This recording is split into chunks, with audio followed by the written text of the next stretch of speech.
Got it? Yes, already. Diolch yn fawr, bore da pawb, a croeso gynnes iawn i'r bwrdd ar Agored now, and dydy. Now, so welcome everybody. First of all, I'm going to ask for declarations of interest of materiality that are not already notified. Can't see any. Thank you very much. We've got an apology for absence from Julie, who's enjoying the sun somewhere, and welcome to Anne in her place. Apart from that, I think we've got a voice. So here we go. The first thing is I'd like to ask you Simon, to give us your good news story, I think we call it. Sure, thank you, Chris. And I've explained to everybody, we're just going to hear it. And we've got a lot of business on, but that doesn't diminish our interest in what you have to say. Of course, I've just got a couple of slides on the screen. Thank you. Welcome. Thank you. I've been invited to share two good news initiatives that support placement learning. And of course, placements are such a fundamental part of all healthcare programs and undertaken within a wide variety of clinical practice settings. And this always involves complex interpersonal interactions and human emotions and direct involvement in healthcare delivery, which is so impactful for students and trainees learning in preparation for their professional registration and ultimately to enter into the Welsh workforce. But students and trainees are being asked to enter placements at a time of real clinical flux. So how they're supported and have a sense of belongingness in placements is absolutely critical to ensure they have the opportunities to work towards achievement of proficiencies which are necessary for their particular professional registration.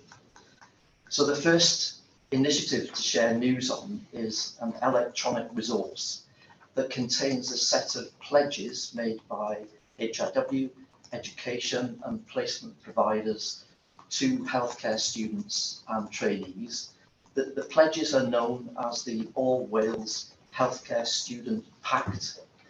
The pledges emphasise that those involved in supporting placement learning will do everything possible to support students and trainees to have safe and effective practice learning opportunities, including interprofessional learning experience. And the Healthcare Student Pact stands for Partnership, Accountability, Credibility and Trust. The Pact has been co-produced with all Wales stakeholders and features representatives of all education providers, health boards and wider placement providers in Wales. And we've recently revised and relaunched the Pact. We've used a page tiger format that allows combined narrative and video clips, emphasising the importance of support for practice learning. We've also had additional messages within the Pact, emphasising the importance of the pledges from HIW, from Chief Nursing Officer, Chief Medical Officer, Allied Health Professions, Chief Advisor and Scientific Advisor within Welsh Government. So just to give you two examples of the pledges, Pledge 9, responding to feedback and concerns. We will live up to the principles of compassionate leadership, fairness and transparency and expect the same of you as a healthcare profession student and trainee. Pledge 11, which is about supporting quality supervision and assessment. We want your placement experiences to help you develop personally and professionally, and we expect you to be active participants in your own learning and take advantage of the learning opportunities that arise. So the Pact is shared with students by universities, health boards and wider providers during initial programme inductions and signposted throughout the duration of healthcare programmes. And HIW reviews the familiarity with the Pact during our contract monitoring meetings with universities, with students and with practitioners. The second initiative I wanted to share is known as the HEIW Digital Postcard Scheme. And this is an offer to students and trainees across Wales to have the opportunity to commend a practice supervisor who has inspired them on their journey to become a doctor, a nurse, a physiotherapist, a cardiac physiologist, whatever profession. And we've designed Microsoft forms that a student or trainee would complete with submitted narrative about their practice supervisor. And HIW then turns this narrative into a digital postcard like these examples. And we then return the postcard to the student or trainee, which they can share with their supervisor. And the student or trainee would also consent for us to share on our HIW communications with a view to acknowledgement really of the day-to-day investment in student and trainee learning in practice across professions. The postcards are relatively anonymous and that no placement settings or surnames are used. And the postcards are also not intended to replace mechanisms by which students and trainees can raise concerns. And we just launched the initiative in recent months, which is available from our HIW web pages. We've had over 100 really impactful entries so far, demonstrating perhaps the unseen efforts across professions to support the future workforce. And I've pulled some things out of the postcards as to what students are saying. And in one sense, this is skewed in the sense that it's inevitably positive testimony, but it's equally information less likely to be heard, perhaps, because supervisors often underestimate their role model influence and see their support of students as being part of the day job without a realization, maybe, that what they're doing is in many regards extraordinary for students' personal and professional development. So just to give you some examples from the infographic, you brushed away a first-year student's nerves with a smile and a let's go attitude. Your kindness and compassion sprinkled over everything. You genuinely care about students, and we all felt heard and seen by you. You taught me to realise that being a mature student brought experience to my care for others. I felt very encouraged by you while struggling with some well-being issues of my own. You've shown me what empathy is all about. Your faith in me and your compassionate leadership style has inspired me at work and in my own life. So we've had some feedback from students that when they've shared their postcard with their supervisor, actually the supervisor was quite taken aback, in some cases a bit overwhelmed, which perhaps supports the notion that supervisors often underestimate their impact on students' personal and professional development. So really powerful testimony, which provides an additional quality measure for us to triangulate with our other quality data collection mechanisms. The postcards also provide a powerful message for what is best practice supervision, and also the vital importance that this has for student and trainee retention, in effect. So thanks for the opportunity and the invite to just share that with you. Work going on in the background, really. Thank you, Chris. Well, thank you, Simon, and congratulations on the work. But really well done on keeping absolutely focused. I think we should use that as an example for everybody else who comes to give the good news stories here. Well done. Can I just say that everything that Bwrdd in there really chimes with what I have witnessed in the last week, attending many different events.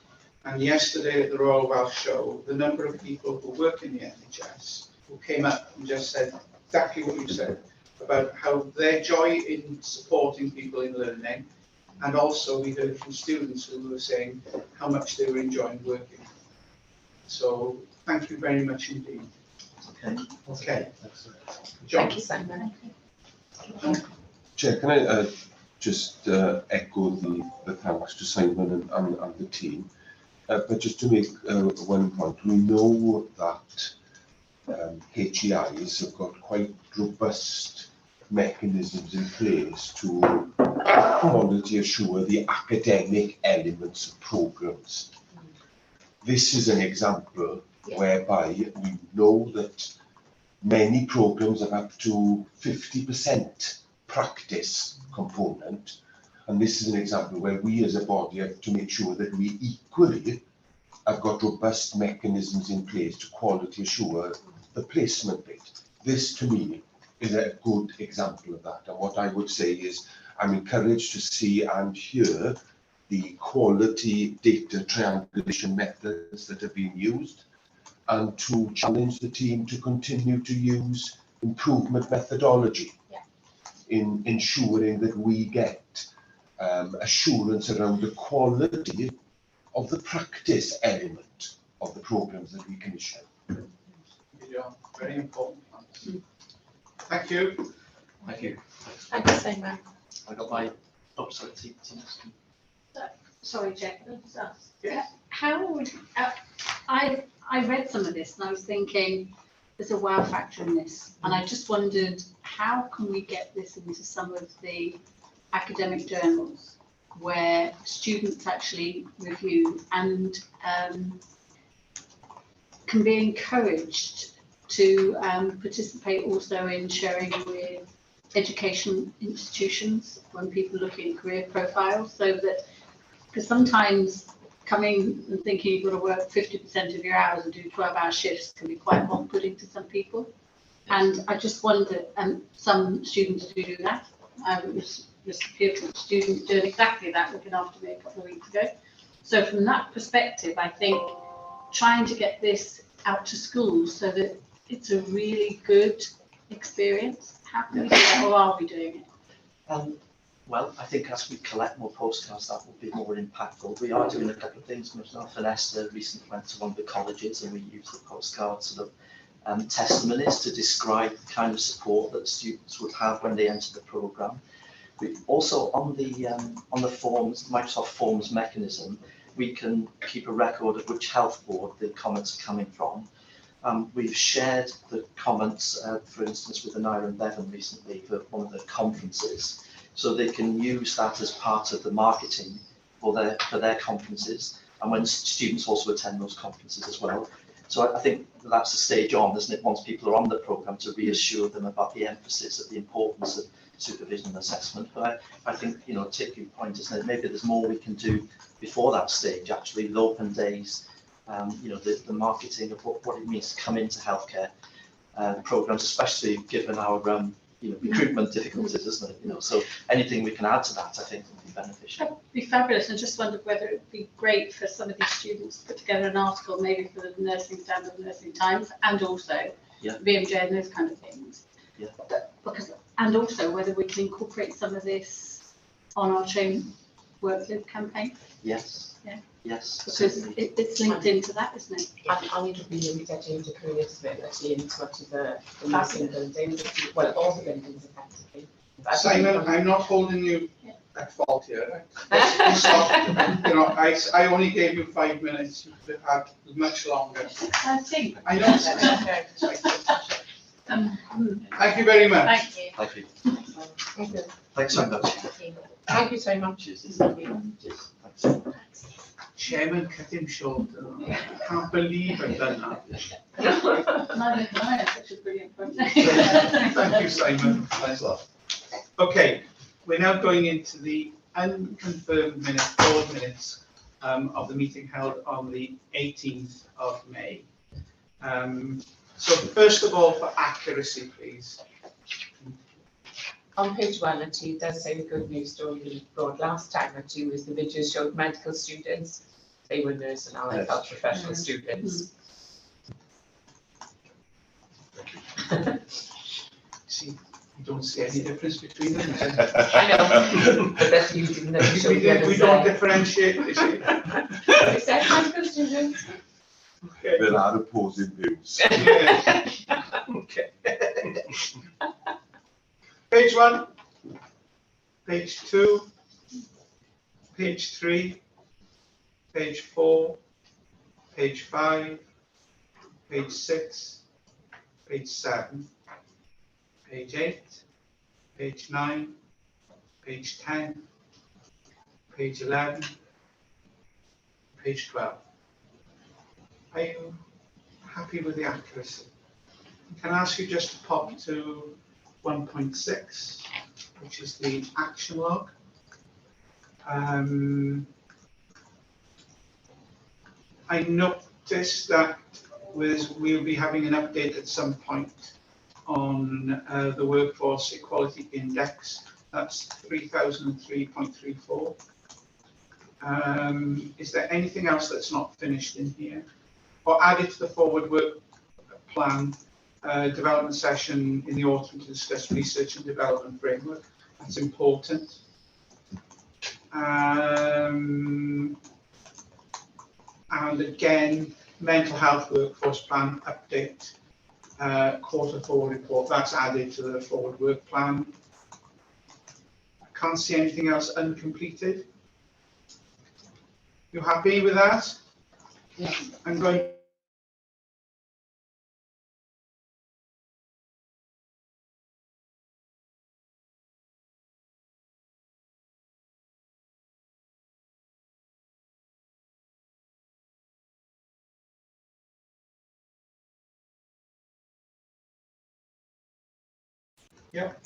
Just on page 3 of the my chief executive report, last time there was a reference to the INTP and an expectation of an approval coming through.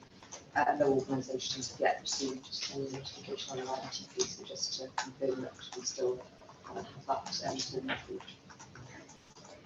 page 4, 5, 6, 7, 8, 9, 10, 11, and 12. Okay. Happy to sign those off as accurate. Thank you very much. Now, I know you all wait with bated breath. I know David does for the arrival of the chair's report. The report is there for you, but I just, I have to point out to you, right, that it's a really tough time out there, people, and for the NHS. There was also the 75th birthday of the NHS. And I'm just making a point, we are, all of us, privileged to not really remember a time before it. And what is universally recognised is it's better than it was before the NHS was in existence. That doesn't mean to say that the challenges of today aren't real and they are not severe. But the staff within the NHS, there's been a whole pile of things that I've attended that's shown to me how much the NHS is valued by its staff for what it's given them, but also the vehicle in which they can express their care for others. I've heard from patients, there's some of the stories that have come out and some of the artwork, poetry and the music that's been written is just uplifting and makes it more important and an even heavier burden to make sure, as a strategic organisation, we are not just living in the today and tomorrow, but way ahead. The NHS came about by strategic work done and policy formation during the darkest hours of the Second World War. It was a long time coming, but when it came, it had a huge impact. So I just want to underline in capital letters and really bold that whilst we are coping and reacting to the present, it is very important that this organisation supports the NHS to look forward and ahead and to remind everybody that our educational cycles and training cycles are long. The other important thing in the report is we must realise that the burden of disease is on the march. There are different diseases, and some of them are old diseases, but with the demographic change that is coming, and I recommend you look at the Health Foundation's report. And whilst the figures are based on England, you can dynamise that figure to be even worse and a greater impact on the population demographic of Wales. We really do face a change in the working population and also in the disease burden that will kick in, and the impacts will be felt by 2040, big time. Diabetes is a talisman of where we're going, and the burgeoning numbers of the diabetes is significant.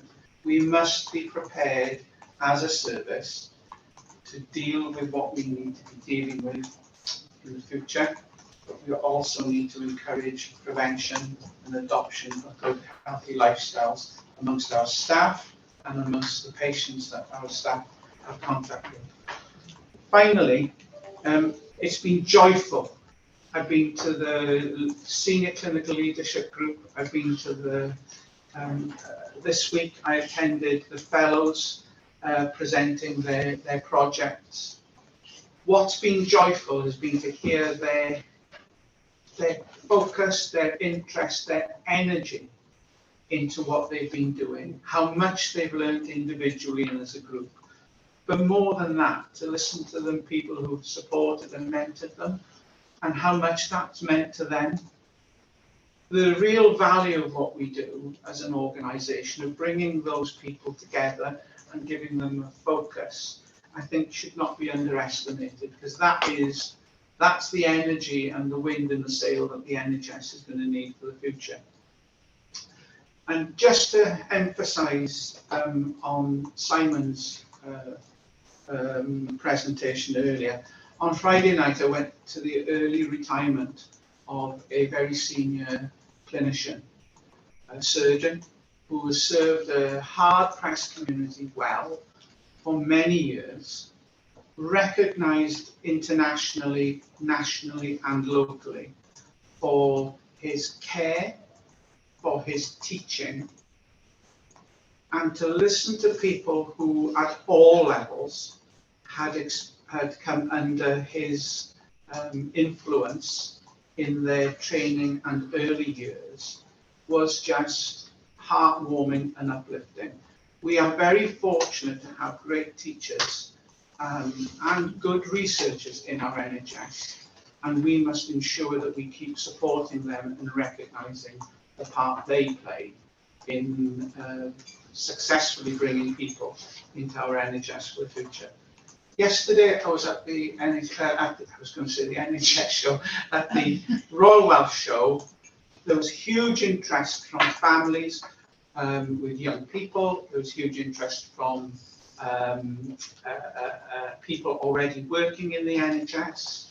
All of them spoke encouragingly and supportively about wanting to see the NHS workforce grow. So it's a very popular thing, is this NHS, and I wish it well. I really do. And I think this organisation fundamentally is a major force for good if we keep looking to the future as well as focusing on the today.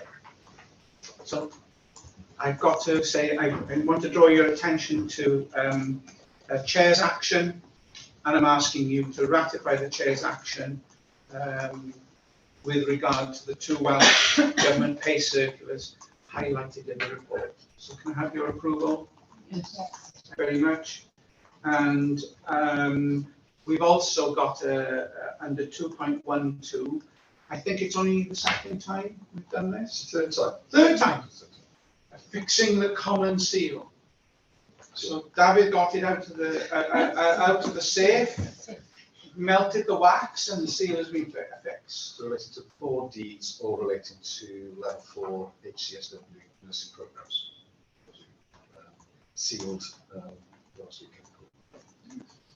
So it's not a typical report, this Chair's report, because it includes a fixing common seal. Do you want to say anything, Ruth, about the element from your report? No, Chair, it's in the report, and I'm able to read that. So, maybe I could say quickly, we met with the ministers as a vice chair group, and she explained to that group also the extraordinary financial situation facing NHS Wales. I separately met with the health and care research group Wales as part of the independent member group, and coming back to the board with a discussion about research and development will be important in the autumn, building on some of the productivity that's been going on in that organisation. Great, thank you. Should we move on to your report then, Alex? Yeah. Thank you, Chair. Just to draw board's attention to 3 points.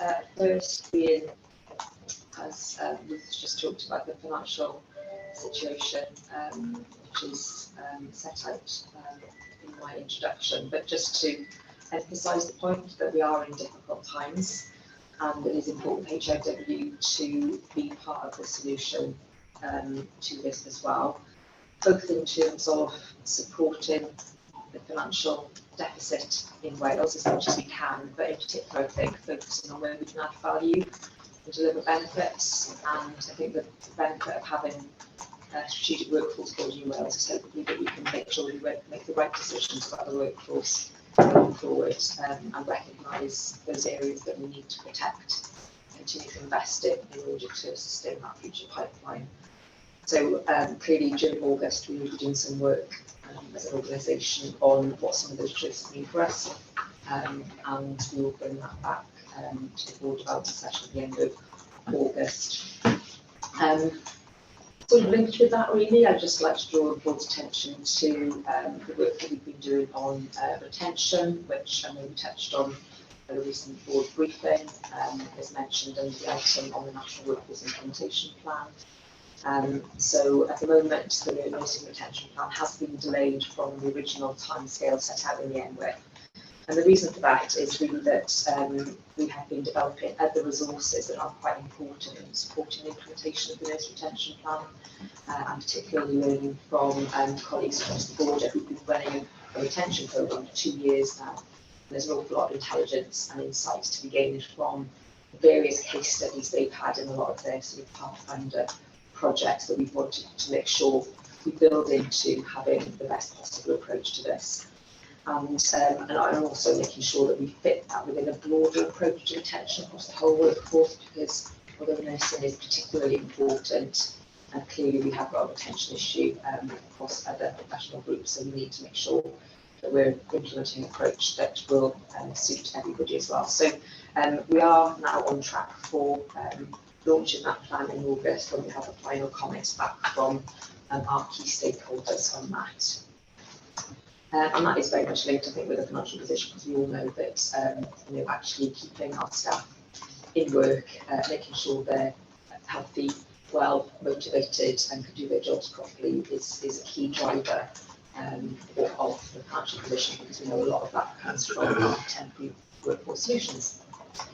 And then just finally to just mention the risk register, which although the version on the board agenda today doesn't necessarily reflect some of these changing risks, we will be updating, we have updated that corporate risk register, and that will come to the board next time.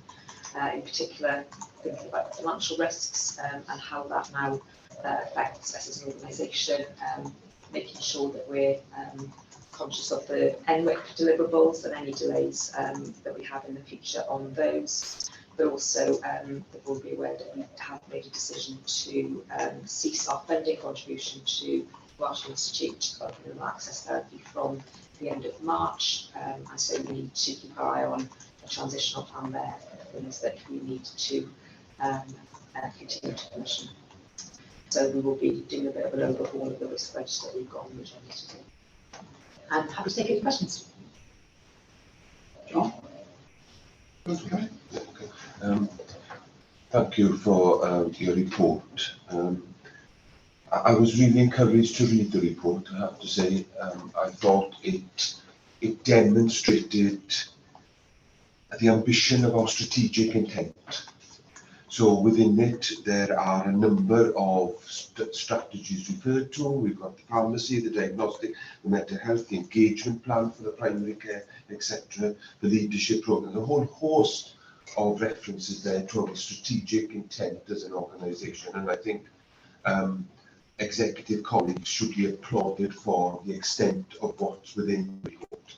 So I welcome that. However, whilst we may be clear on our strategic intent, I think we absolutely as a board need to be as clear in terms of our delivery plans and how we as a board gain assurance around the monitoring of that strategic intent. So thank you, and keep in mind the need for delivery. That's absolutely right, and the colleagues will know one of my favourite questions is so what? When we have these strategies and these plans, and also, I mean, Angie knows because we've been through it on the workforce strategy and the mental health plan, trying to make sure that when we're developing these plans, that actually the actions are clear enough, that if somebody said just tomorrow, right, go and do it, we know exactly what we need to do and how we need to do it. So absolutely support that on strategies, not with anything at all, are they, unless we're actually able to do it. Tina? I echo in terms of the fullness of the report, Alex, thank you. One of the things that I wondered about was the framework live campaign, where you mentioned that there were 57 expressions of interest at the Royal College of Psychiatrists. And I just wondered whether, if we were to map out a year of the attendance of conferences like this, and if we get this type of information, could we actually have a sight of how successful that is? And are we able to follow up on the uptake? Yes. Because I've never seen that, and I just wondered whether we could put some figures to the expenditure that we do in attending conferences. We can certainly do that. That's very favourable, isn't it? Yeah. From what's reported in the CEO. And we've got a team member who actively follows it all up, so yeah, we can do that. I've been collecting a lot more data too on these activities over the last, since we restarted them really after COVID, because again, I think it's important demonstrating the value for the investment. They seem intrinsically to be a good thing, but clearly they do.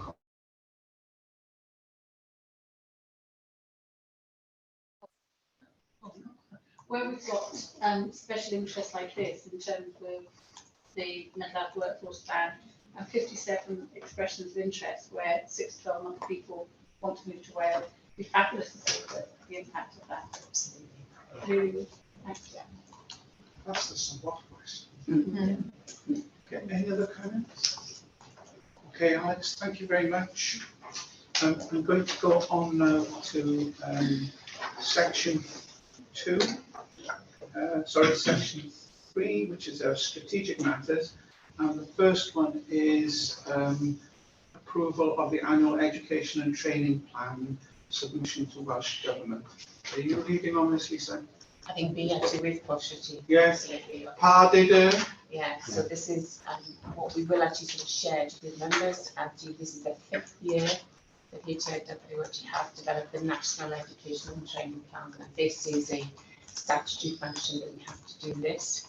What we will say is that this year there's been extensive external consultation and discussion and engagement with people, and we receive the feedback and being able to act on that feedback and improve actually the iteration of this plan as it has been developed.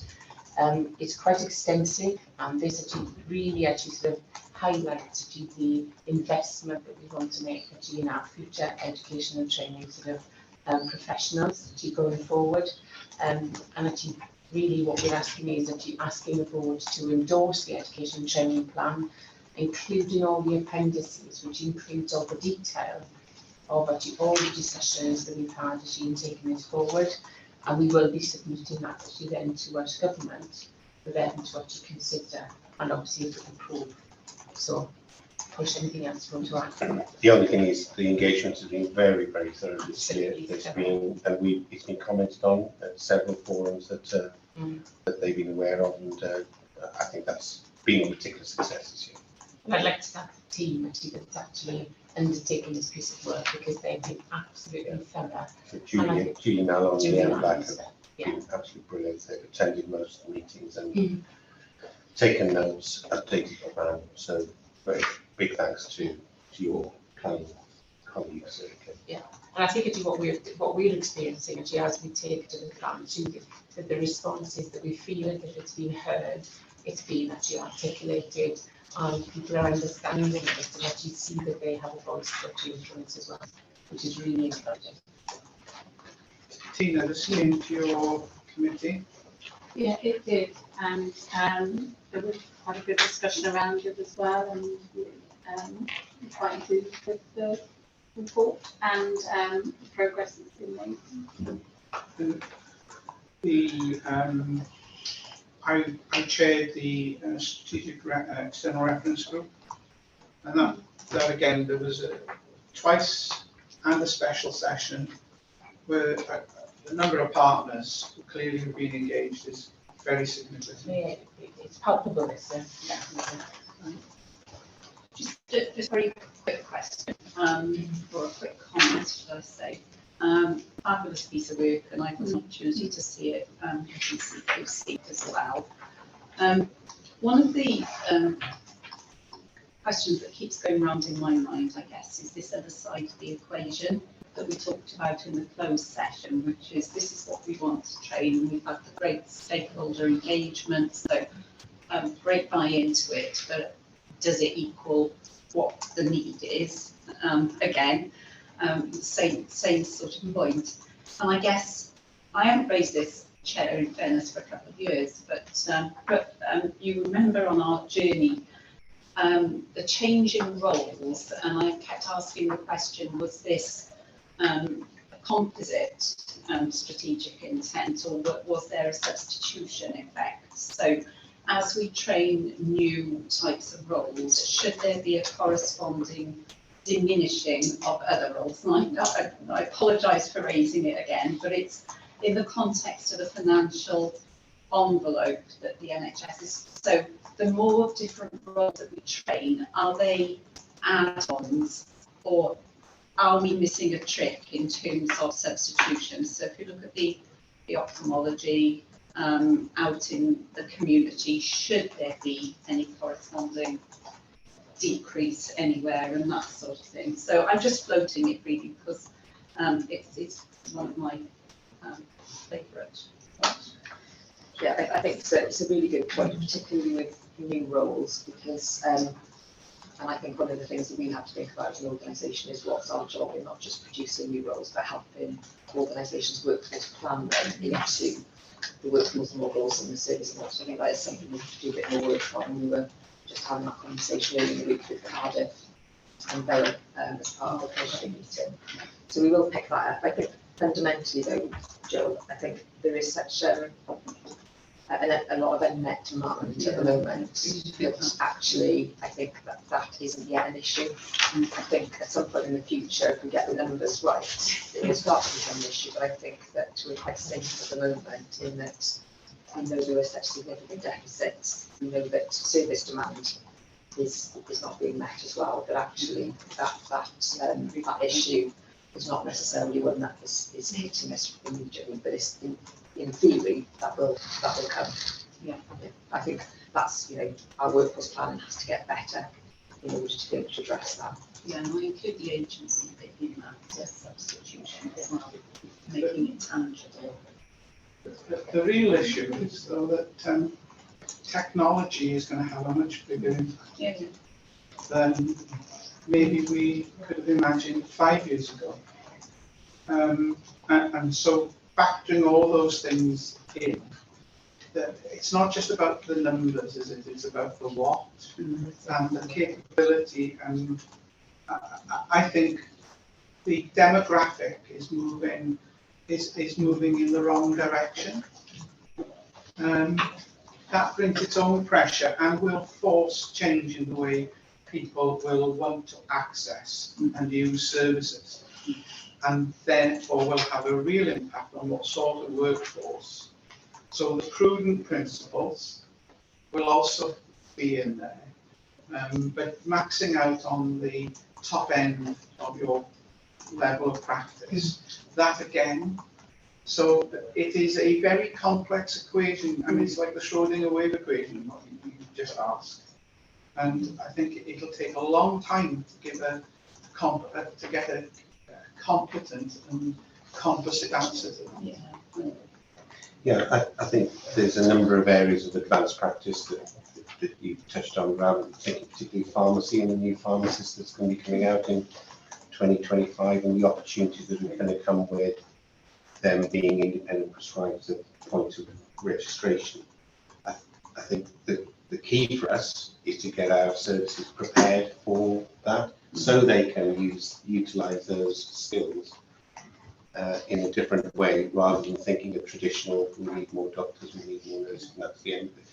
So I think I think it'll be embedded into some of our workforce plans and guidance in there and that's where the multi-professionalisation of our services will get a bit of a push. Tina?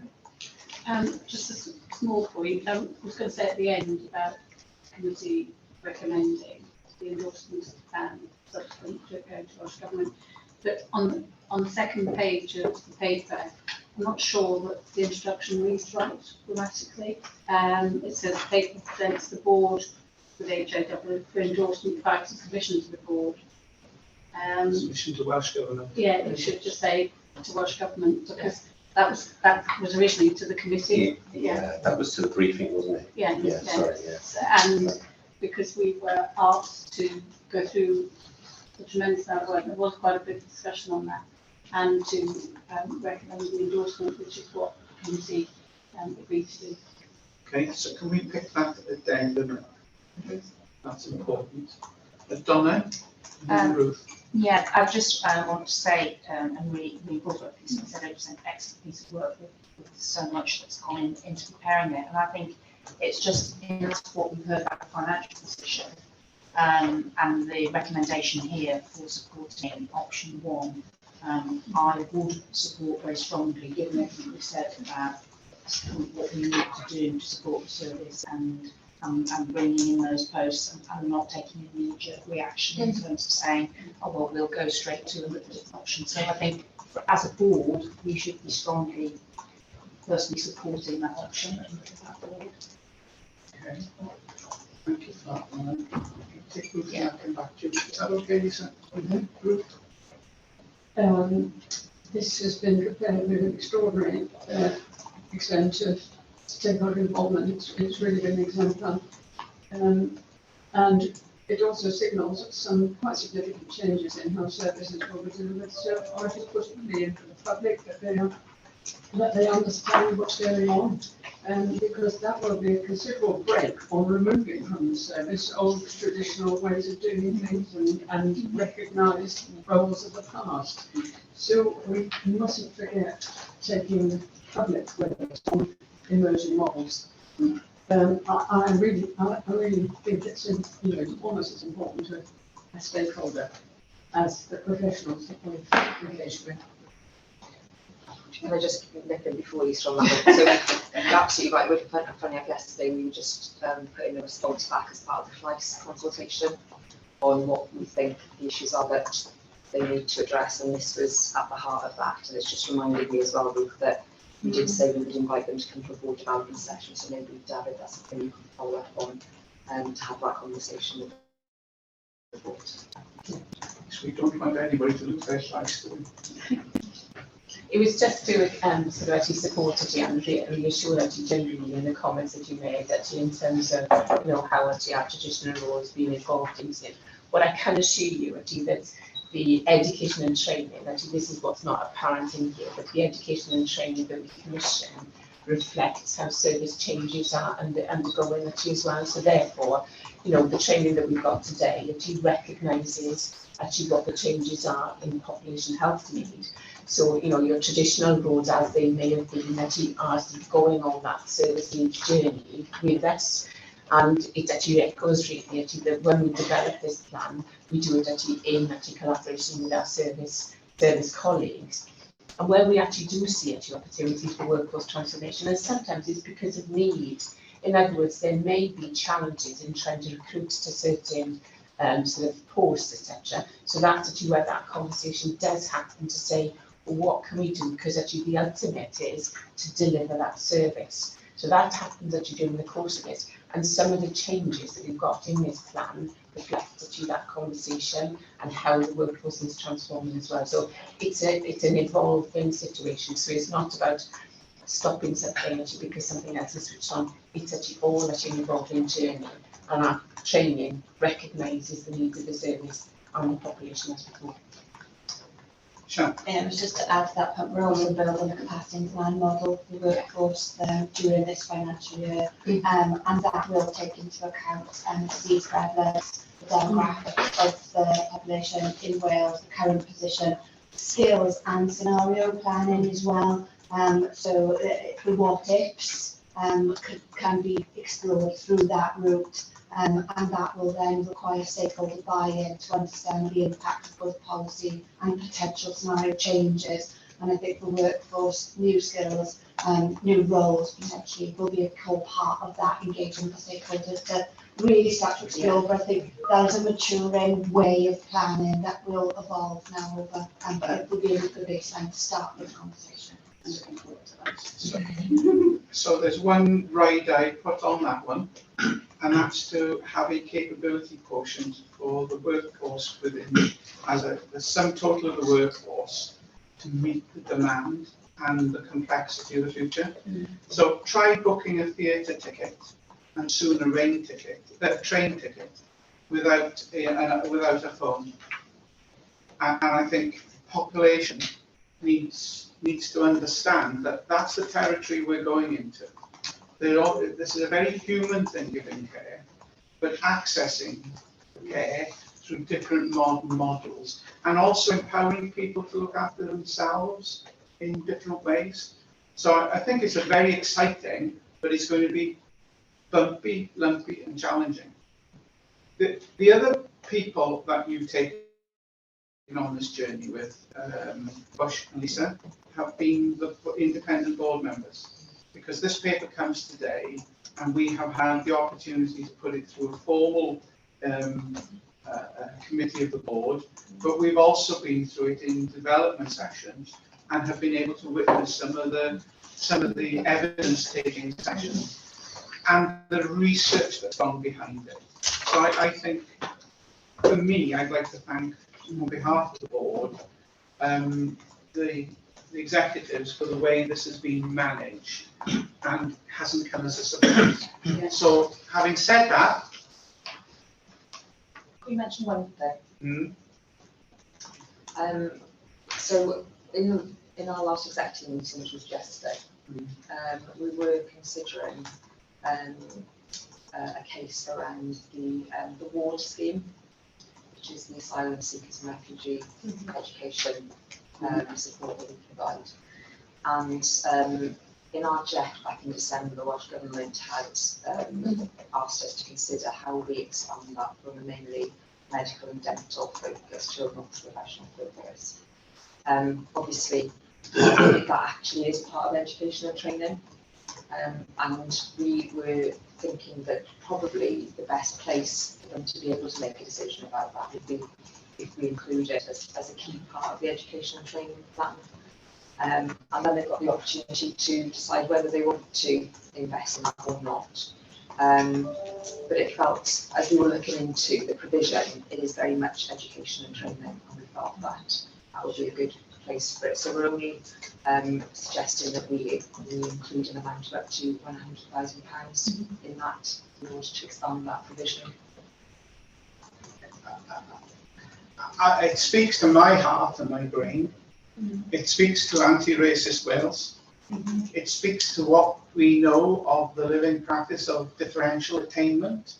And we've had a year ago, we had a Syrian refugee come here and explain just how frustrating it is to be in the country, feeling partly safe, but wanting to contribute. I think it's really, really important that practice is seen, is normalised, and this seems to be our normal process. It's good value for money. There is a backlog at the moment, and we really want to expand it to other professions. So I'm sorry that this is literally something that we. Are you happy for this to be added in? Board members, are we happy to support that? Yes. And it would be multi-professional, so it's probably. That is Yeah. key. Yeah. It's and it's Wales' sanctuary for asylum seekers and refugees, so it supports that too. Okay. So we'd be very disappointed if the version that goes into Welsh Government didn't reflect it. Okay. Okay, so what are you asking? You're asking us to endorse this education and training plan. Yeah. And I think Donna's point was important, really important, that we actually endorse our recommendation. And that we note the additional options that have been requested by Welsh Government, which of course we will work to, but we will agree that the sum of 100,000, yeah, be reflected to support the education and training of refugees and asylum seekers. From multiple professions. From a multi-professional, in a multi-professional approach. We can call it warm. Yes, Warm. or warmed. Wales Warm. asylum seekers and refugee Multi-professional multi-professional education. education. Beth yw hynny yn Cymraeg? Twymmo. Cynnes. Twymmo. Cynnes. I'm not too hot, but cynnes. Okay, right, thank you very much, everybody. I thought that was a really good discussion. And we're going on now to Education and Training Plan Task and Finish Group. Is that you, Sean? It is. Yeah? This paper arises from an action in the May meeting where we to present an overview of the work we're doing to provide assurance around fill rates against the commissioned numbers in the education and training plan for 22-23. And the board asked to understand in a bit more detail about governance mechanism. So as you've read the paper, a very brief summary that the task and finish group has been established. It's multidisciplinary across all areas of HIW that are represented. It has excellent engagement and is proving a mechanism to provide assurance and oversight of the process, and is running in parallel to the full and detailed reporting that's going into ECQC and to our performance measures more generally. But it is providing that opportunity to look in detail at both our current position and also the data and the progress that's happening to be more robust in our data reporting, our monitoring. And I know the requests that have been asked for some time about triangulation of data. So this group is actually taking that forward. There's been quite considerable progress in that. You can see from the appendix now we do have a dashboard. It's work in progress. We're looking at information from HEIs, from UCAS, from the other authorities across the UK that hold this information. And we've made a good start with the work to do about linkages into ESR data and the point around tracking these students over a longer time. The current position, the area of concern previously due to numbers were around the nursing position due to the numbers that were presented last time. And based on the current position, taking on board John's comments of earlier that it's a very difficult position for universities at the moment. Our feedback is planning on an improved position of last year, taking on board the scheme directly with, but also the schemes that are ongoing to support those schemes as well internally. So we are projecting now an 87% fill rate as opposed to last year's of a 76% position. Obviously, some of that is subject to actually those numbers coming in through the summer period. But a considerable amount of effort and additional work has gone into that for this year. So the detail is there in the paper for some of the medical and dental as well, but I hope the board can see the assurance of the work that's gone into making sure that there is a lot of scrutiny on this to give assurance.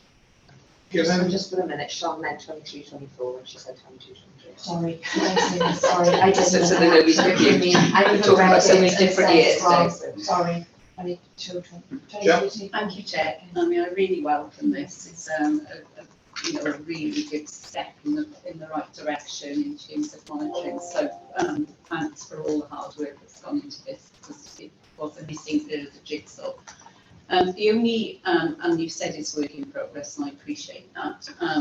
The only thing that I would like to see perhaps added to this is the financial impact on an earlier stage, so that we get much better warning as a board of what this means in terms of our budget. Finance on the working group. There is a page in draft that is a detailed financial position that correlates the actual projections coming in and the financial position, and both our teams are working really closely to make sure that that's in place. So it is there. It's just been finalised and worked through, and I think we'll have a working base this year and an improved position then going into next year. Sean? Thank you, Chair. Sean, thank you for the papers. It is very helpful to see the work that's going on in particular, to provide us some assurance around how we're going to use that data. That's the critical thing. And for me, we use the data to inform, but also we use the data as part of our predictive commissioning modelling. And for me, that's only part of it.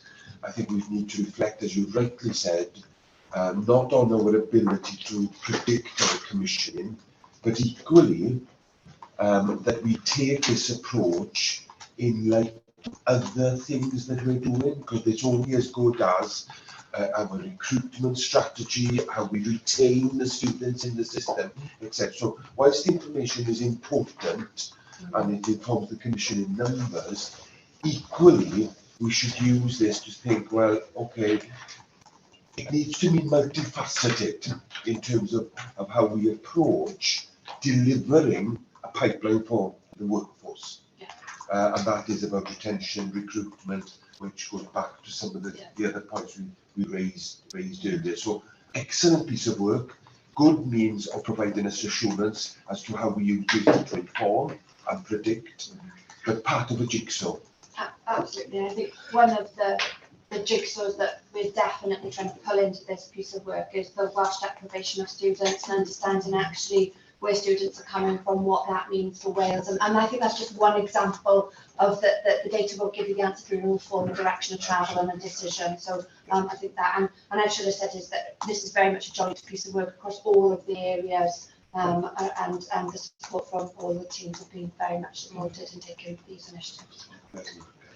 Before this organisation was created, pulling all that together would have been mission impossible.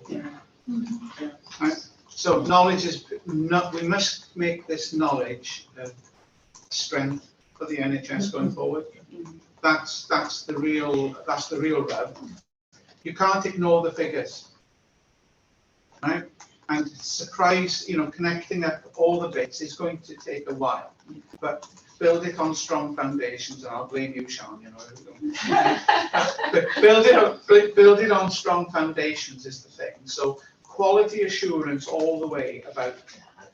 But even when it's good enough, knowing when the data is good enough, that again I think is an important thing. And building into another issue, which I think is just dawning on me, the real importance, and that's the research agenda behind this as we're developing these approaches. There's a lot of learning in here as we make mistakes, as we get it right, as we get it wrong, but actually reflecting on the journey, I think, is important. And some of this data set, obviously the new contracts are only relatively, they're relatively new. We are looking at mechanisms to take a more historical look at the data. You say hysterical. Essentially. It may not be released to the full data set because those contracts weren't in place, but we are looking to take this up your point around a more historical look. I really value as well seeing the impact of the work we're doing around the Welsh language. Yeah, and differential attainment reflected in this. Differential attainment is a core part. Yeah, but Welsh language as well, thinking about our pledges and our significant part that we're playing with Mwyn Gaerau, right? think we absolutely agree. Yeah. We need to be realistic. It's her about fault what she's- she's about to start with, Yes. which is about managing it. It's Sian's fault she switched on the ambition. Yeah, I know, but yeah, absolutely. We're all set. I think we're on track. Okay, I'll come back on to peace. Donna. Yeah, just again, it's always the way you get some information and everybody goes, oh, could you just have that bit more, Yeah. a little bit extra. So I thought it was great to see this. Again, I'm sure some of the other things that I was looking for will go to EC, QC, etc. But things like attrition rate by organisation, etc. is really helpful. And then just because, again, for my benefit, in the paper it talks about a new area of concern for low fill rates, which you have taken, I think, to the executive and the CQC. But to what extent should we worry about that and what's happening? It's in the That's the thing. medical area around sort of the gynecology or max facts and I think it was the neurology area as well. It was, Um, yeah, And neurology. some aren't, some are at a continued trajectory, others, I think neurology was a new concern for this year, and that's gone through into a detailed report then into EQC and the details of what's been to address that, which we can share with you. We've never had a problem with We can neurology, share and that paper, suddenly this year, it's a very detailed. only paper. 1 out of 4 persons filled, so. And You've that's got out to of, do it. yeah, and that's out of kilter with the rest of the UK, so we just are really puzzled at. Okay. So what are you asking us to do, Sian? You're asking I us. think because this was an action from the board is to note that this work is ongoing and to the assurance. So the and that action- ECQC are going to have all the fun because they're going to have. Yes, this is where it is to be. Could we possibly have an annual report on this work? Placed in formal board? It's task and finish. Well, it's tasking. So it'll However, become your. it'll It's become never going to your- be finished. It's never going to be finished. It'll become core business. Yeah, This is and not it will forever. be integrated into the formal report, and the dashboard will be available, so this was to make sure that it's set up. We're really pleased to see it. You've done a heck of a lot of work and responded to the requests that we've asked, so it is a task and finish group once it comes back. No doubt we will make recommendations to you. They get all the fun. Pick up on your comment about research, because it's sometimes really difficult to think what is our role in HCRW and in relation to research. But here is a really good example, and I think picking that up in terms of our thinking will be helpful because you can illustrate, you can also illustrate the overtime requirement through this example. It's too exciting. Anyway, we've got to get on with the business, right? Okay. So we're noting this report. I think we also welcome it. Well done. Thank you very much. Now then, it is now 11:53. We have a serious decision to make. Should we have our comfort break now? 10 minutes? And then pick up? Or do you want to take?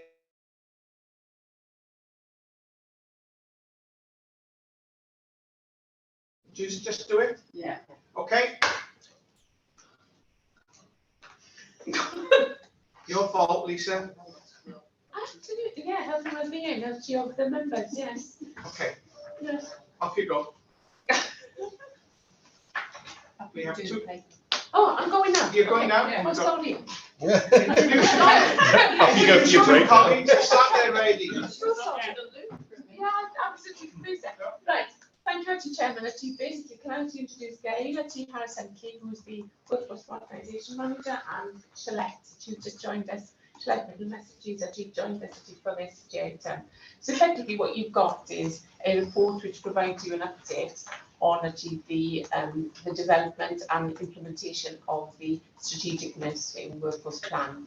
I think actually the paper actually sort of highlights to you the importance of actually developing a nursing workforce plan, and this gives you actually an overview of actually the work that's already gone on and is now actually progressing in order to address this piece of work. But I've got Shalette and Gail here to answer any questions that you members will have, and this is here for you to note. How far down the road are you with this? Phase 1 is complete. Okay. When is it due to, when's Next year. next year? When? Hence March. March. 2024. But there's a lot of work. What I will say Okay. is we're not waiting till then. There's a number of pieces of work that's underway, and we've made reference to some of them earlier in terms of the retention guide, the retention nursing plan, etc. So there's a lot of work that's quite iterative. So international nurse recruitment and a number of initiatives are underway and are continuing, and we will evolve that into that phase 2 as well. Okay. So open up to board members. We've read the papers. Any questions? Jo? Thank you, Chair, and thank you for this piece of work. I mean, there's a huge amount that's gone into this, and very welcome. Some excellent thoughts in the paper. I just had 2 very quick points. We talk about retention and the retention plan. There was, and I may have missed it. Have we done any work on returners? So that was my first question in terms of the workforce piece in total. And my second question, I guess, is on this never-ending agency issue. How much work have we done with the nurses who are choosing agency to think about our approach to how we sort of change that mindset, or at least have a strategy how we do that substitution. But it's a great piece of work, and Yeah, I can also pick up on the retention, because we've made a recommendation within the retention plan that we actually do a review of our return to practice offer as one of the actions within that. Okay. I think we've done well in the past. I believe update has reduced over time, but I'm sure there's something that we can do just to make sure that we're doing as much. I think that's what I was looking for. Yeah. And your second question, The agency. we've met with Gary Hartley from Shared Services to see how we can get into the agency as part of the engagement group, to see what they need to come back into their adjustment. Okay. So it is a factor in, well, yeah, it is a factor in the work that we're taking forward, because it's an important. It's really critical to this. So I'm just going back to what we were talking about earlier on around financial positions. So looking at agency costs is clearly one of those aspects that Welsh Government is keen to understand as well. So I think there's that kind of getting the perspective of the individual nurse that's opting to go and work for the agency and understanding those drivers. And there's also things that perhaps have to happen at a different level to impose more controls over some of that as well. So I think we need to make sure we're joining up all aspects of that. And part of what we need to understand, I think, in order to come up with robust solutions is why nurses choose to do that, and part of the engagement that we're doing, which is quite extensive, and we've just had the first part of the engagement response, which is giving us some interesting intelligence to better understand why our nursing workforce choose that. And I don't think we're going to get a surprise. I think it'll be flexibility, choice. Yeah. And I think that was such one thing we wanted to reinforce, that indeed this is another one where we've done the extensive engagement, and that will continue. So we did have what we call the Scottish Bwrdd, actually, which is a big conversation, but this wasn't just with nurses. It was very actually specific to nurses, but also we actually invited actually the wider to the workforce and others as well to actually comment on this. So this is where the intelligence is actually coming in. John? Thank you, Chair. Thank you for the paper and for giving us an update in terms of where we are. I did find it helpful to see the phases and the timelines, etc. And I think some of the factors, the key factors, are being considered. So I won't go into the detail as such, but I was pleased to see that the strategy will look not only at numbers, but nature, and the nature of that workforce. And I would re-emphasise the need for us as a board and as an organisation to ensure that we're involved in stabilising our existing workforce and strategies to stabilise, but equally that we keep the eye on the future, which is the sustainability of our workforce. And I think it's covered, but I think if we keep that in mind, those two, sustaining what we've currently got, stabilising what we've currently got, and that sustainability, and that is about scope, new roles, etc., which you're covering. Just one question, and it may be that you've considered it, and it may become in the future. You talk about some of the factors that are influential in terms of retention and recruitment, etc. One of the things that I'm seeing a lot of, I'm sure we all are seeing a lot of, and that is retire and return. Are we aware of the extent of that in NHS Wales? Because what comes across my thoughts and reflections is that often that is not only in terms of scale going to be a significant impact, but in terms of skill going to be a significant impact. And that often these are individuals that are very skilled, who have a significant impact on service delivery. And are we taking cognizance of that in terms of skill drain, in terms of the strategy? So I'm just going to add to that as well, but I think the retirement of people as well, actually there's a lot of questions actually that we're asking as well, actually, and engaging actually with that workforce to understand why are they retiring. So in other words, are they retiring at the age that they would normally do so? Are they going sooner? Are they going elsewhere, etc.? But also actually is seeking the opportunity as to whether they actually want to come back and work in the workforce actually in a different arena. So in other words, sometimes actually people may be at a senior level, want to retire from that kind of function, but are willing actually to contribute in a different way. So there's a lot of conversations going on actually with our workforce to understand all about that piece actually in terms of why they're returning, why are they retiring, and what opportunities could there be for them to be sustained actually in the workforce a bit longer as well. So that's the key. Do you want to add anything to that? Well, only to say it's probably part of that being flexible as well to accommodate people who may obviously coming back, but who want to work less hours, they may not want to work night shift, etc. There's so much for that practical offer that employers need to make. But your question, simple answer to your question is yes, we are considering that because it's a rich part of our workforce that we don't want to lose where it's possible not to. But I accept that. If I can come back, Chair, I'm more concerned we can manage numbers because people may legitimately be retiring. But it's the skills element. What is the implications in terms of that? Those highly skilled individuals, and if we're an organisation that's involved in education and training, and our focus is, well, what are we doing about losing those highly skilled individuals, and what is our plan then to make the workforce sustainable because of the skills that we're losing from these individuals that may be legitimately retiring? And this touches on a number of the developments that we've got. So if you remember, actually, I did at the board in terms of actually we just published the enhanced advanced and consultancy framework. So this is again actually working actually with our health boards to see actually how we develop actually others coming into that arena to take on some of these skills as well. But the other aspect as well is actually how they can share those skills and actually start to develop people before they go. In other words, actually, yes, they are going to retire at some point, but how are we developing actually those other nurses to take on those added responsibilities and develop them?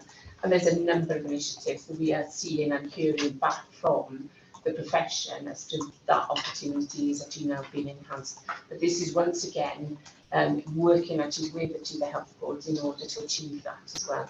And that's why this is not just a nursing issue, this is actually a whole workforce issue actually right across the board. Tina. Thanks. In the report, you comment about partners of the Royal College and the NEC, and I just wondered, looking at the annual report produced by the NEC, in terms of the age profile, the registration, where people are domiciled, that kind of thing, whether we've actually taken that into consideration to pick up the trend analysis. Because if you look at that, you'll see some of that. the retirement and return is also about, when we're looking at some of the surveys that the Royal College have done as to why people retire.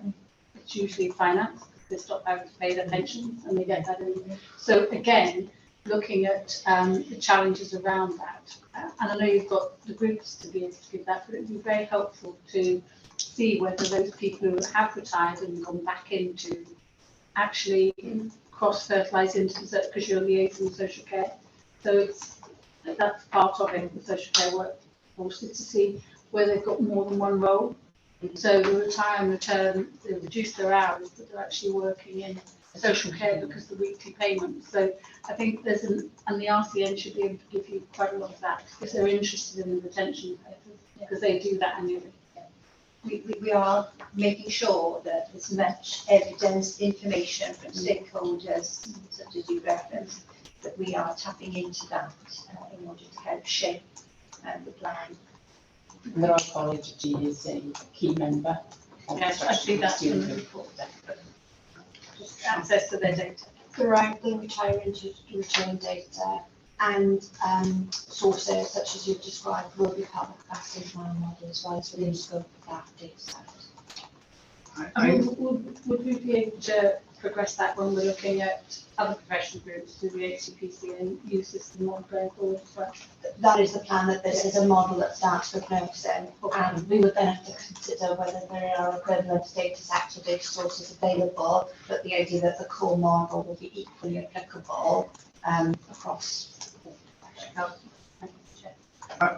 My worry is that we're in circa 1949 to 2024, and that we're into the locus of care being bed-based dominated. Right, so I think we have to.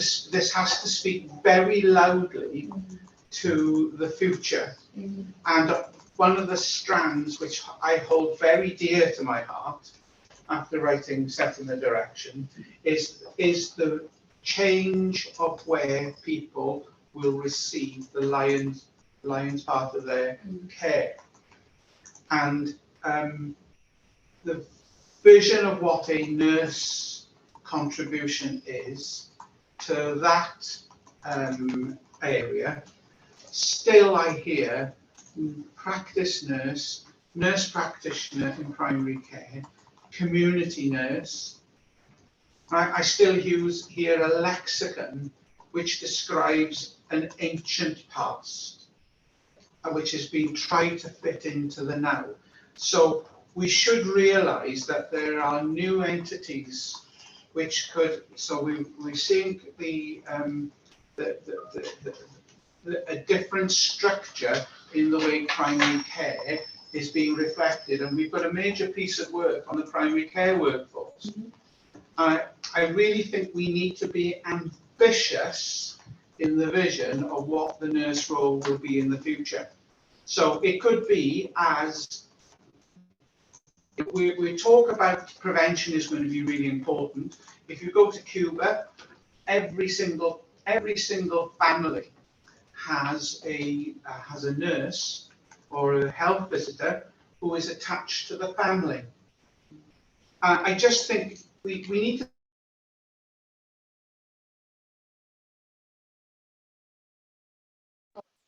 One of the harsh areas that we're facing is that a lot of the funding for therapies is coming in through the regional partnership boards. Money is in. There's investments being made in putting more care in the community.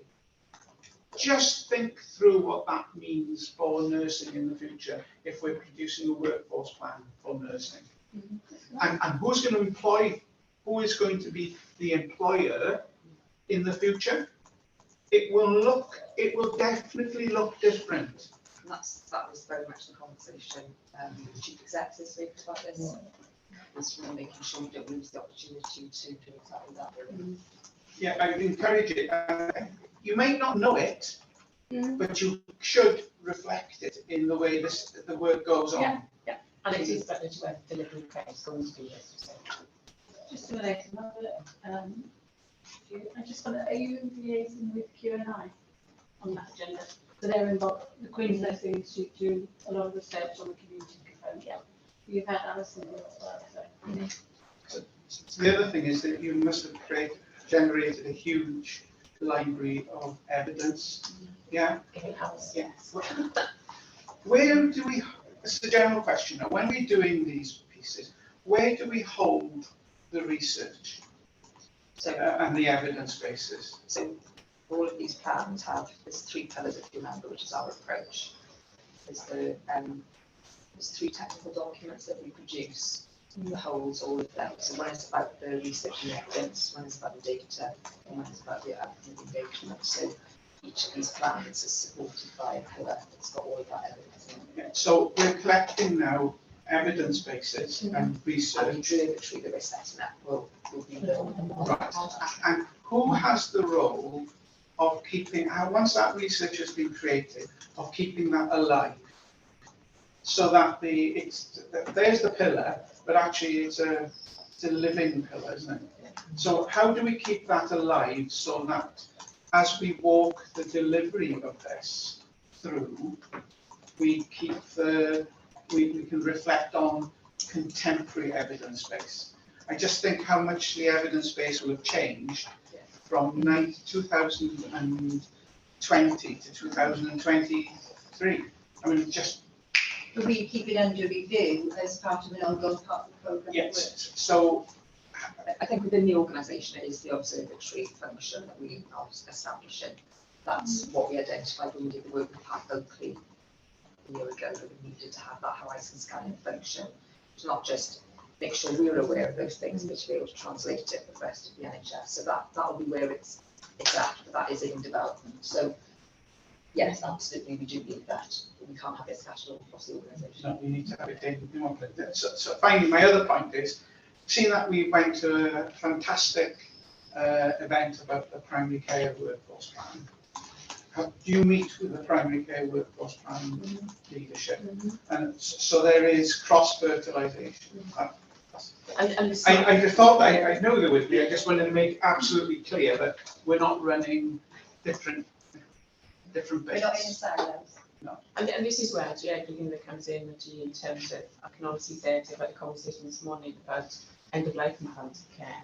Nothing is actually coming in silos, that you will actually be sort of matrixed and feed at you. You did give a big clue in that you had a retention plan, yeah, which was, a Clapham omnibus, as opposed to, a coach.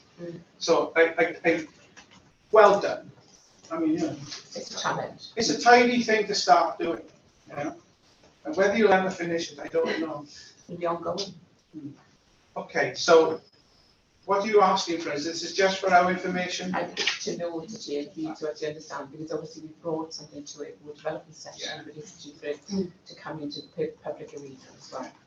Well, I think you should make sure the team and all your colleagues know we think you're doing a reasonable job. So, thank you ever so much. Well done. And we recognise this is challenging. Thank you very much. Thank you. Thank you, Gorff. Yeah. When you find it, there'll be a film. Carry on. Okay, I propose we have a 10-minute comfort break and exercise the venous circulation and warm the building up. Honestly, when it's too hot. Keep pressing it. Yeah, it is.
agenda item 3.4. Croeso nôl pawb. We're going to bring to agenda item 3.4, mental health procurement. And who's leading on this? Angie. Thank you, Chairman. And just to advise members, this is purely because of process, because of value of the procurement. So it's approval to go to procurement is what we're seeking. And just to give you a little bit of an overview background, this is part of the mental health workforce plan. The actions have been agreed, they're fully costed, and the money is there. And there are 2 actions in the plan that relate to bringing on some e-learning modules. One is for all staff in relation to mental health literacy. There's an action around that. And the other is various profession specific or sort of more in-depth modules. The best way to get this done at pace to deliver is to go externally on this occasion. We would, in an ideal world, and seek going forward that might change as time allows to. Sorry, I should say this clearer. In the future, we would want to do something more in-house when the platform and the skills and the team are in place, but there is a programme of work there. So that's why we're not currently doing it in-house. We have had the advice from procurement that speed paper needs to come here for you to give your approval. And we believe at this point in time, this is the best value for money. It is likely to cost in the region of around £400,000. So because it's over the 250, it's here today. Happy to take any questions. Thank you, Angie. So, we've all read the papers. Have we got any questions or queries for Angie? No? Yeah? Just very quickly, Chair. We did discuss this obviously at ECQC, and so you want to come in, but also because it's a single tender action, it will appear at the audit and assurance committee. No. It's a procurement from a framework, so it's not a single tender action. Okay. Is my understanding, and I'm happy to be corrected. In that case, I'll stay quiet. Okay. Procurement provides the framework to use. Yeah. Yeah. Okay. Well, just remind us what this will enable us to do. It's a suite of learning modules that will be accessible for relevant staff to train. So some will be more specific to professional needs, and then the other action, actually 17, if you'll recall, there was a action to bring up the mental health literacy across our workforce. So probably 3 levels, one being very much around awareness, and then as the levels go up, that will become more and more sophisticated. So this work will tie in what we've got or what's out there already, bring it together, bring it into the one platform, potentially develop new modules as well. We anticipate there will be about 12 new learning modules that will be built, but it's collated for our population to meet the mental health. So the action's actually in the mental health plan. Right. Any questions or comments? Okay. I'm asking you to I'm asking you to approve the initiation of the procurement exercise for our mental health. Yes. Yes? Yes. Thank you very much. Thank you. There we are, Angie. Well done. Thank you very much. Right. We're going to carry on now to agenda item 4.1, the annual accountability report 2022-23. David. Diolch.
Are there any changes to this?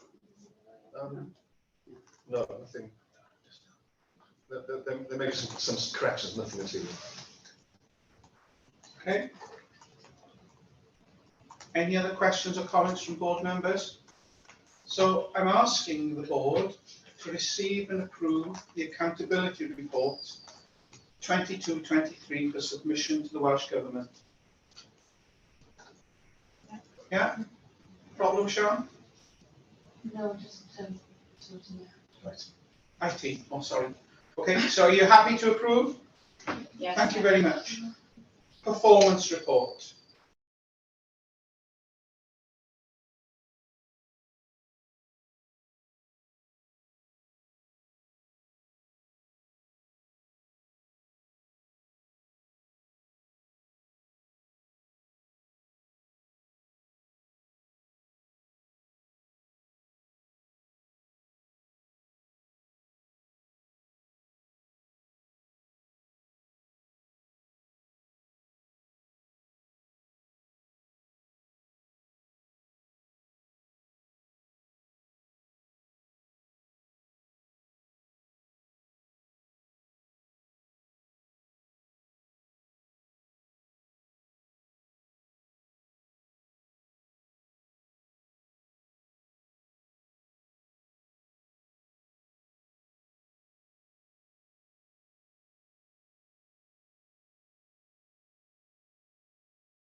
Audit and Assurance Committee, apart from the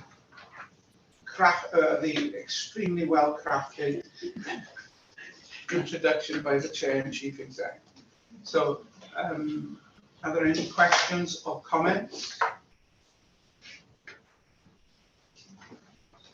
No? Okay, so I'll ask you to consider the performance report, and I'm asking you to approve the performance report for submission to Welsh Government by the 31st of July. Have your approval? Thank you very much. Now we're going to 4.4, 4.3, sorry, Audit and Assurance Committee review of accounts and public disclosure statements. Actually, Chair, would it be okay if we did 4.4, 4.5 first? Yes. To make it more sensitive. Yeah. Assurance. Yeah. So, Glyn, we're on to final accounts for 22-23. Okay, Diolch, thank you. You okay? Are the technical issues overcome? Sorry, kind of, sort of. You changed, we opened the paper and then, Oh, I'm so we're doing the final practice. okay. Thank you. Okay, so if we start off with item 4.4 first of all, which is presentation of the accounts to the board. And what I plan to do is then introduce item 4.5, if that's okay, which is effectively the Audit Wales opinion of our accounts, referred to as an ISA 260 report. And there's also a letter of representation in there on our behalf. And then perhaps invite Jill to then comment on behalf of the Audit Committee afterwards. So hopefully that's a more natural order of doing things. Happy. That's okay. Thank you. So really, I'm delighted to be able to come here and present the annual accounts for the last financial year. I will only sort of cover them in high level detail because there's a lot of detail in the annual accounts. I guess the important points to highlight in terms of the annual accounts are against our key statutory and other financial targets. So if you take those first, we are measured against two statutory targets. One is our revenue resource limit, and you will see that in the final accounts that we're presenting, that we're reporting a surplus of just over £1.1 million against our revenue resource limit. The second statutory target then is around our capital resource limit, and you'll see that again in the accounts we're reporting a break-even position, so we fully utilised our capital funding for last year. which would mean that we will have met both of those statutory targets. We then have a further target, financial target, which is around the requirement to pay invoices to our creditors or suppliers within 30 days. This particularly focuses on the non-NHS suppliers, and the importance of this is about paying people on a timely basis, making sure that people have regular good cash flow. So it's not just a target for the sake of having a target, but really important for us as a large organisation in the way that we contribute and support cash flow to local suppliers and other businesses. You will see that in terms of our performance for last year, we didn't quite meet that target. So we achieved, so the target is to make all of those payments within 30 days to achieve a 95% achievement of that. And we actually only achieved 93.9%. Since that time, we've had a look at where we didn't achieve payment, and we put in place an improvement action plan, which was discussed in detail at the last audit and assurance committee in July. So it's actually quite pleasing to be able to report that during Q1 of this year, we've seen that improvement and achievement against that target. So the annual accounts, as I say, quite a lot of detail in these. When we produced the draft set of accounts against our revenue resource limit, we initially were reporting a surplus of just over £100,000. So those of you who are aware of that will see that actually that surplus has increased by about £1 million between producing our draft accounts and the final accounts. And what I will do now, if I can, is just introduce the ISA 260 report. So this is the report that Audit Wales undertake as part of doing their audit of our accounts. And this sets out where there are any material findings that they came across as part of the work that they did. And this is where it's important to note that there are what they call two material misstatements or corrections that we have agreed to make in the final accounts that you've got before you. And essentially these relate to where we make payments to universities as part of our education and commissioning contracts to universities. And because of the nature of the timing of those payments, but also the fact that during last year, the actual uptake on some of those contracts compared to the commissioned level, which is the level at which we normally pay universities, was materially lower. Audit Wales have asked that we adjust our accounts to reflect that. So one is referred to as a prepayment, which is where we routinely pay universities over a period of time from August through to the end of the academic year, and effectively we're deemed to have prepaid some of this money, which we then have to account for in terms of recovering that. But also some of it relates to where we were including expenditure in our accounts based on commissioned levels of activity, and because the actual uptake is materially lower, we need to adjust our accounts to reflect lower level spend in those accounts.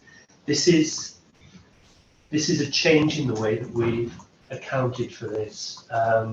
So historically, and this precedes HEIW coming into being, we've always accounted for it based on commissioned levels of activity taking the academic year. Because of the materiality, but also because I think Audit Wales have placed more focus on this in their audit this year, their view is that we should adjust our accounts, or we will need to change the way that we account for this going forward as well.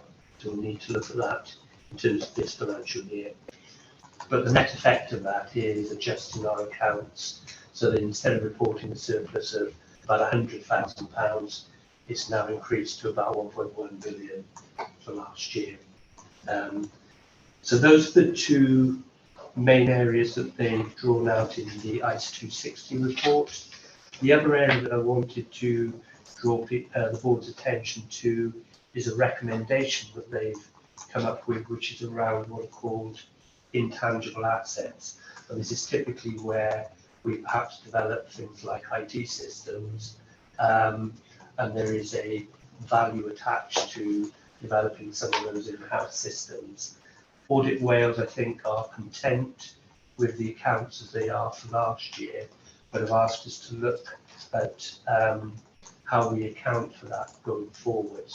And I think this is particularly relevant when we look at the single platform business case that I know is being developed at the moment, which is a replacement for some of our legacy systems like the Intrepid IT system.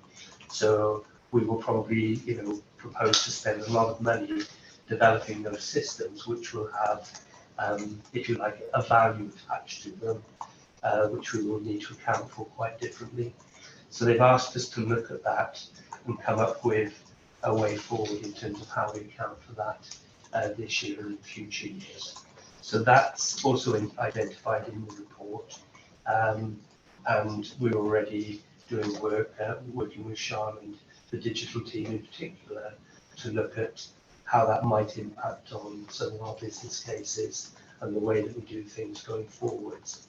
So in some cases, this may impact the level of capital funding that we need when we develop some of those IT systems. It's probably something that's worthy of a separate item when we come back, and particularly if we use a single platform business case as an example of how we will need to account for this differently. So those are the key findings within the Audit Wales ISA 260 report. On the basis that we've made those adjustments that they've suggested we make, effectively they would then issue an unqualified opinion on our annual accounts. So unqualified is good.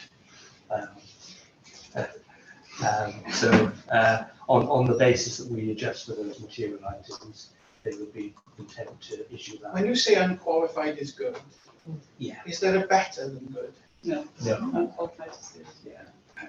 So it's not just good, but it's as good as it could be. Yes. Yes.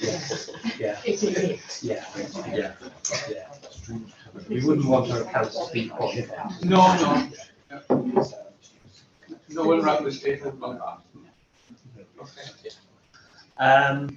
So that was all I really wanted to cover in terms of the annual accounts, in terms of key targets in there. I would like to take this opportunity, I think, to thank a few people if I can. I'd like to thank Jill as chair of our audit committee and audit committee members, because during the course of the year they provide, I think, an invaluable role around making sure that the systems and the processes we've got in place lead to us producing, hopefully, what is a high quality set of annual accounts.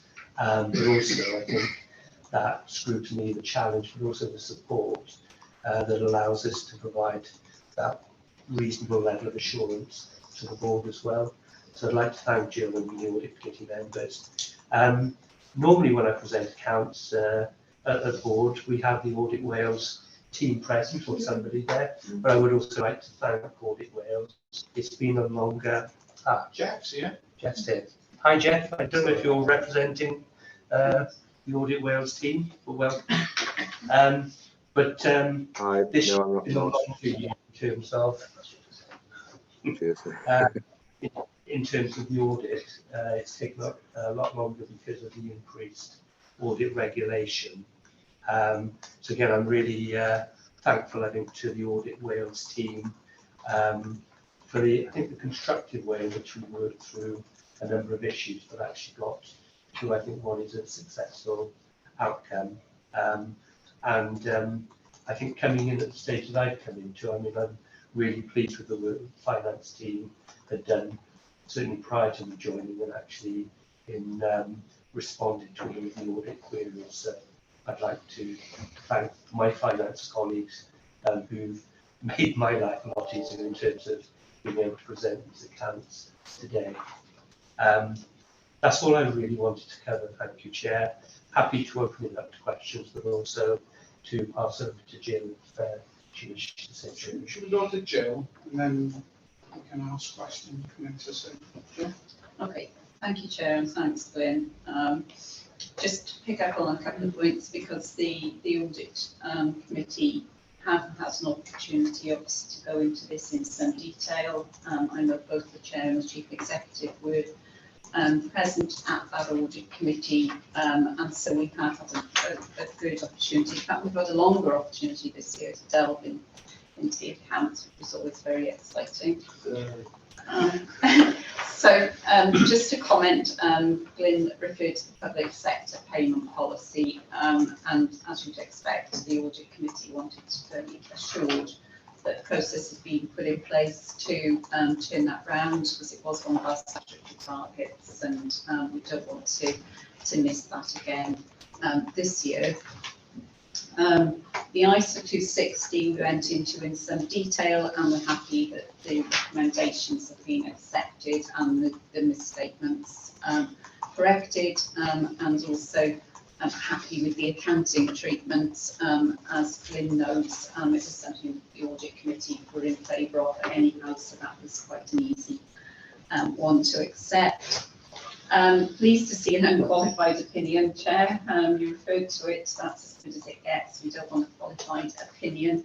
And obviously, very pleased to see that despite the fact that we are in July having the accounts signed, we did keep to the original timetable in HEIW to complete the draft accounts on the same timetable. So well done to the team for doing that, because I know a lot of hard work goes into meeting that very tight deadline.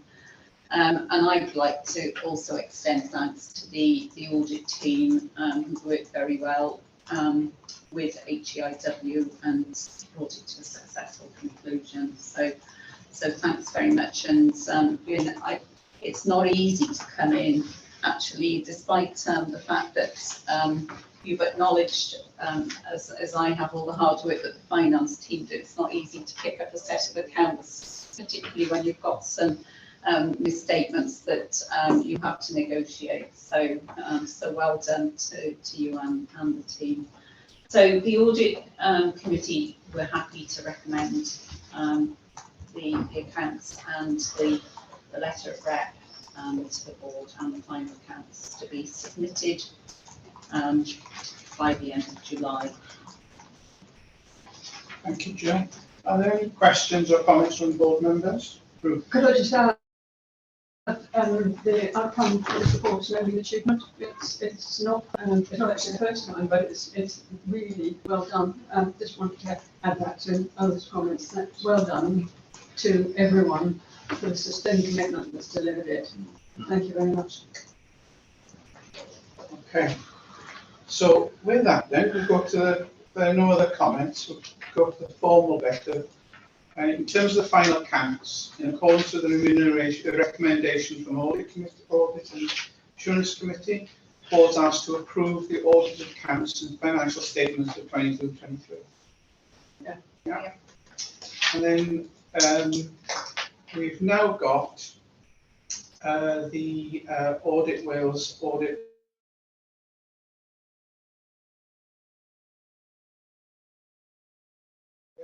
So in terms of the ISA 260 report, this is the report that sets out the two main areas of misstatement, which we've obviously corrected in the accounts, and also the finding around intangible assets, which we've agreed to take forward. So again, I think we're asking the board to obviously note and take account of that in approving the annual accounts for last year.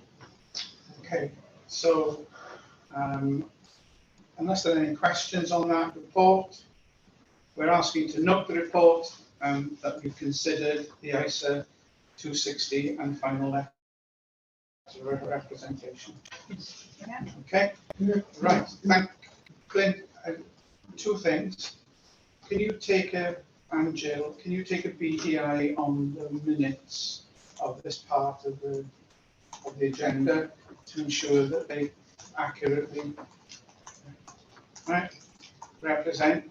Another set of eyes on those minutes.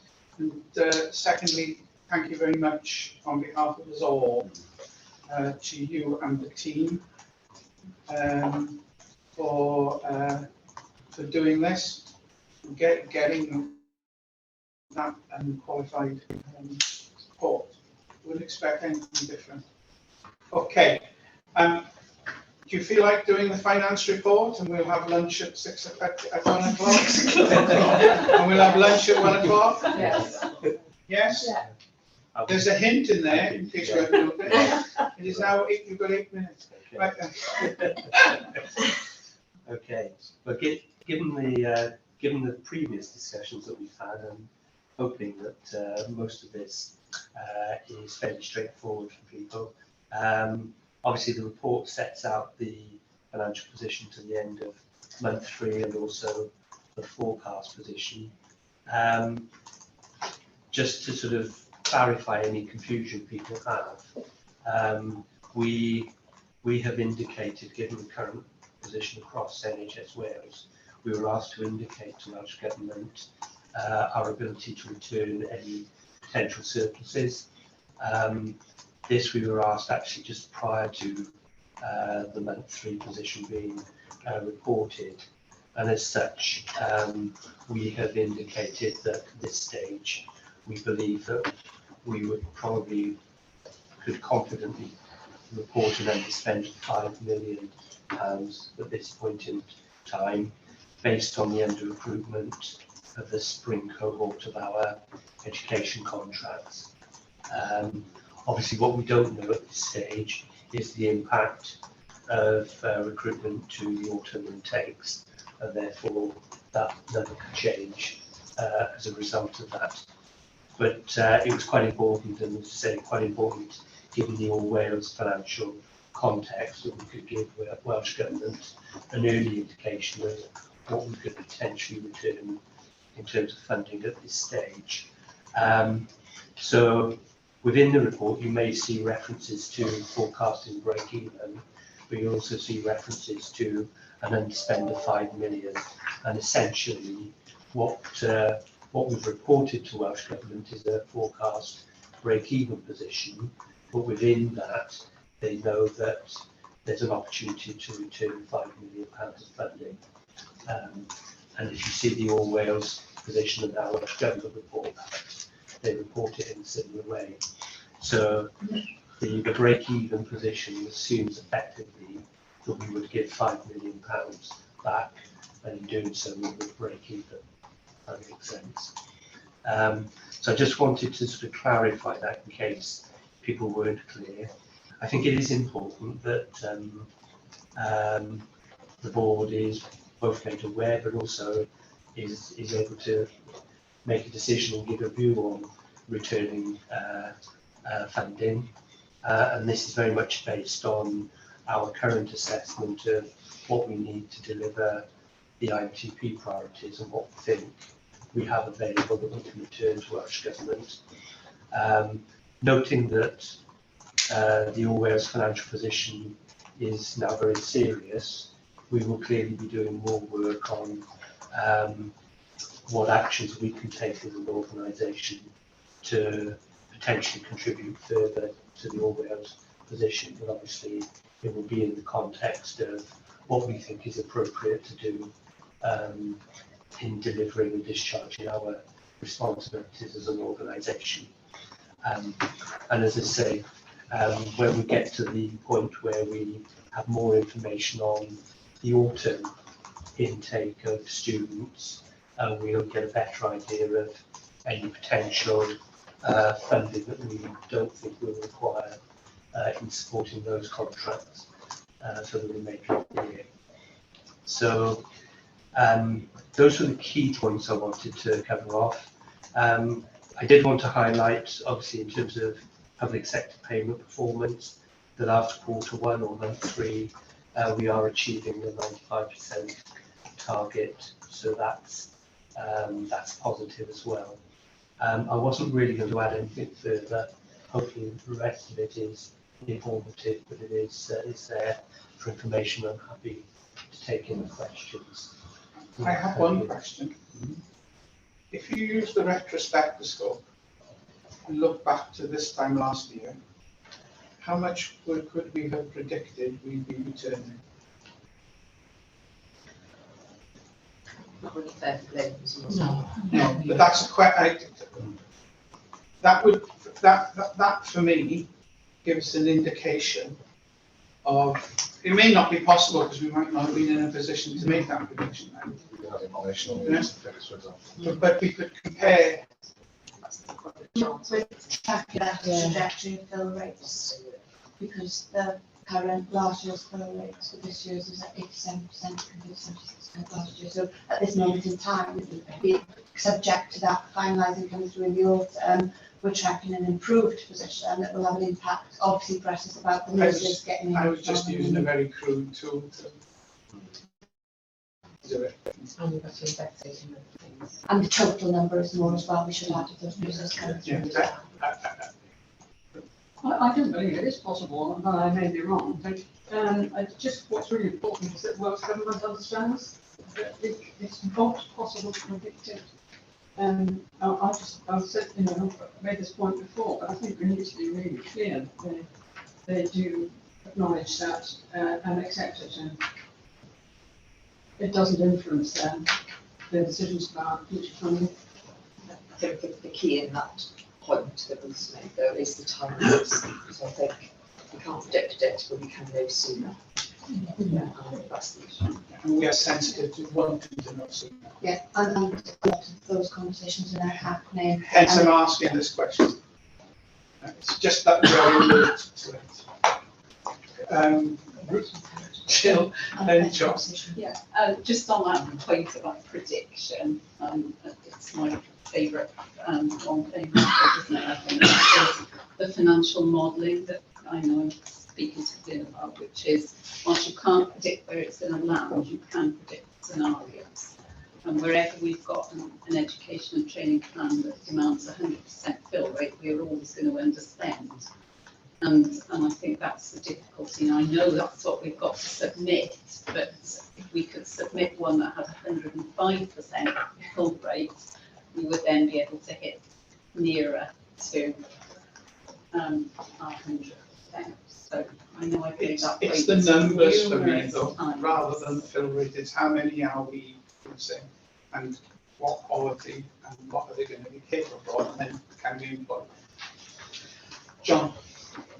Chair, if I can just make a comment. I accept the handback and what that's likely to look like in terms of numbers.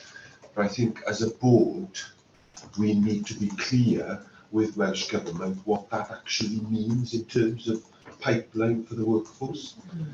So, there are implications, and whilst we accept as a board that we're not in control of all those factors that affect the workforce pipeline, if we're handing back, then that means that numbers coming back into the system in terms of workforce, we need to note that, because that's our responsibility, and we need to make clear what the implications are. Whilst we recognise the wider picture of finances, and I realise this is a finance paper, but I always see finance in terms of, well, what does this mean practically? And it'll mean implications for IMTPs, it'll mean implications for individuals working on the wards, whilst acknowledging that we haven't got control of all those factors that influence why certain things have not been achieved and that we've got to hand back. I think, I suppose one of the things that we just need to keep reiterating is it's the delivery of the bill rates that has caused the underspend. And that's the issue, as opposed to us giving back the money, which is causing the impact on the numbers. Yeah. I think we've just got to get in that order because Every time. it's a consequence, not a decision. Yeah, that's fair. Yes, okay. We have the aspiration. Yes. And we have the commitment. Thank you, Chair. Okay, Donna? Yeah, accepting it. Yeah, so this is a small point on the public sector payment policy. Delighted we've hit it this quarter, but noticed the downward trend.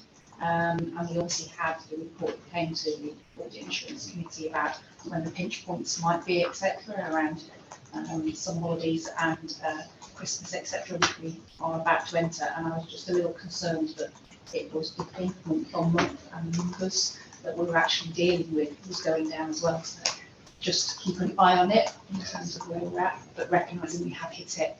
Yes.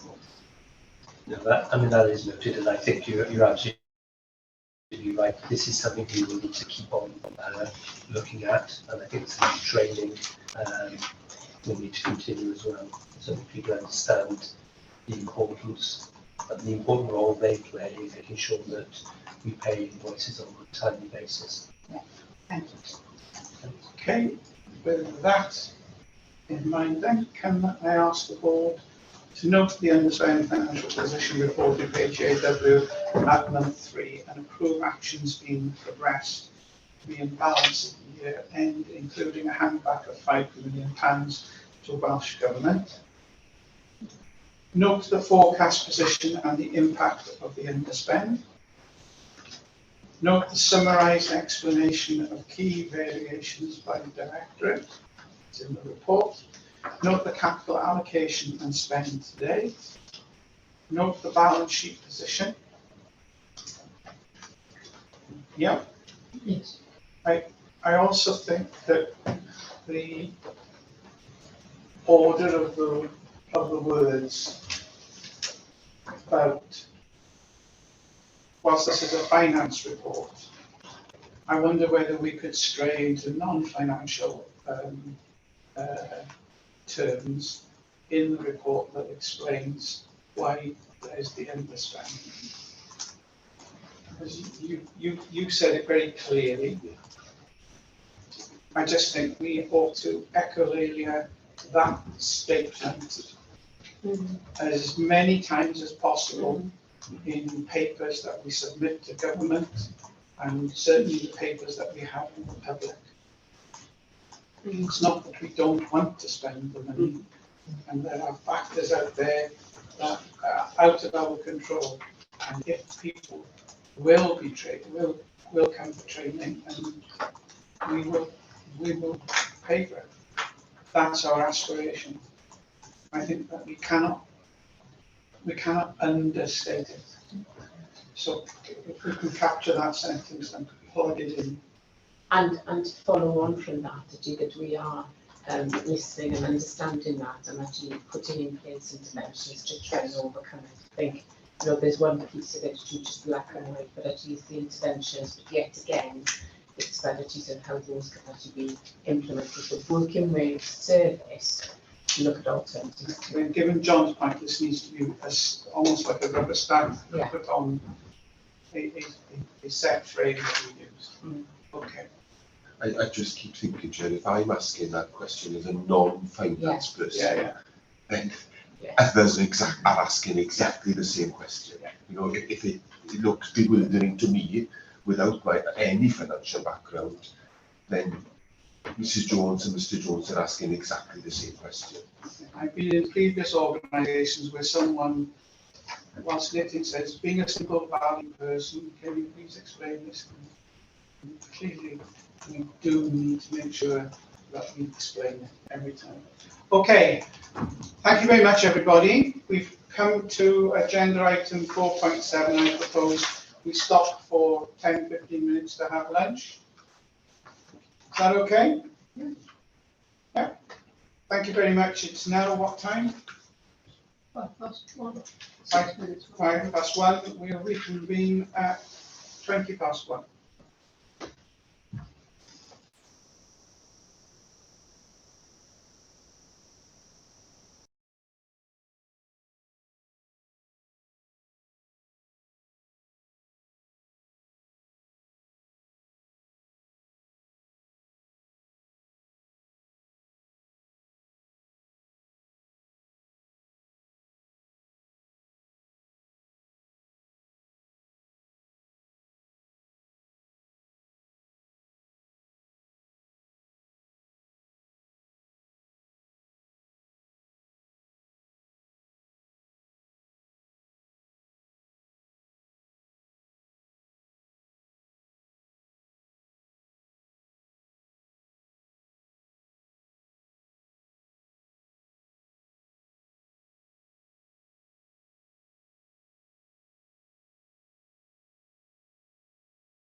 Right, croeso nôl pawb. Welcome back everybody, and we're going to part 4, which is the governance, performance and assurance, continuing the governance, performance and assurance section. So, as we were sitting here this morning, I received an email from Welsh Government informing us that there's been a review of the standing orders. Not to lose focus. With your permission, I'd like to take the review of standing orders off today's agenda so that we can take advantage of the new review of the standing orders and bring them back to the September board. Just to confirm, we need to take that through the audit committee first, which means we just go through the audit committee in October, therefore go to the board in November. What I'm trying to say is we ain't going to take it today, if that's okay with you. There's nothing that will get in the way of our workings. So I'm going to go to agenda item 4.8, corporate risk register.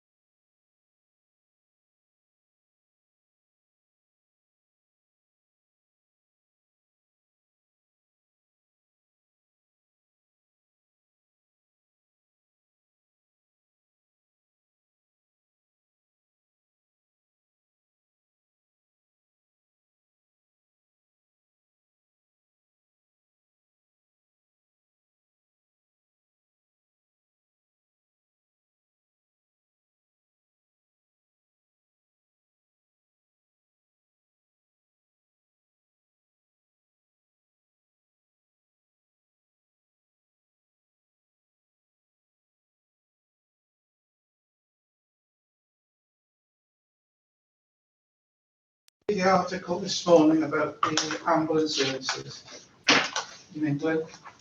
2 ambulance services in England have had a significant cyber attack. And it was good to see several board members attend the DHCW's webinar on cyber threat. And it really is a live, continuing issue. So we'd like to see that high on our, continues to be high on our risk register. Are there any questions or comments to make our corporate risk register? Yes, it's on the back of attending that, actually, Chair, in respect of, I can see that we've got a report, etc., in terms of the cyber security and what we're doing. But it was just on the back of, at the end of that, there was a very helpful series of questions that it suggested boards should address and consider. And it was just sort of recommend that if that isn't already included, that we should look to address those questions as report to us. That's in progress. The team are working that through. We're also doing sort of a HAW tailored response to some of those questions and looking some content. We'll share that. That would be very helpful. Thank you. It'd be good to share those questions with the board members that weren't there. Yeah, we're also bringing a briefing back on the cyber position. So the November board will be part of that pack, but we can share the questions before but November there'll be an update with our CAP, which is the cyber assessment framework that's used across Wales, our revised position and our risk against that, as well as some other actions that we're taking. Okay, so any other, John? Chair, if I can just make a comment. I do find the risk register helpful in appraising the board of the risks that we're facing. And I would just ask that we consider and look again at 2, which is in relation to bursaries, 18, which is in relation to new programmes, and 19, which is in relation to recruitment. I'm not questioning the rating, but in light of the conversations that we've had, I'm wondering whether the rating for one needs to be reconsidered and the trends need to be reconsidered. I'm not saying they're wrong, but if I look at that in light of what we know as a board, I would say perhaps we need to look at them. Alex, in terms of the corporate risk register, how does the executive team review that? So we review that every month. So I think as David noted earlier, we have added some information to the risk register since this came out to the board. But we'll pick up those comments, John, as we refresh it over the next coming week. I find trend very helpful, David, I have to say. But when you read the one on, for example, recruitment and new programs, the new programs is an amber. The trend for both of them is stable. Well, I'm not quite sure about that, and that's my challenge. Right. But these are, it's meant to be a dynamic. Absolutely. Yeah, it's not. Yeah, they're reviewed as a minimum on a monthly basis by the exec team, but we also constantly. That's helpful. Thank you. So in terms of our board, it's reviewed by the exec team on a monthly basis. It's presented to each board meetings, and it comes into the open public board. It goes to the audit and assurance committee. So you know, I think there's a dynamic in here that's healthy. Absolutely. And making some of the things explicit, perhaps. We've been very explicit about the cyber threat, but the environment we're now working in, particularly a financial environment and a workforce stretched environment, I think it's right and proper. Okay, thank you. Can I go now on to the board assurance framework, agenda item 4.9?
I'm opening it up for comments or questions.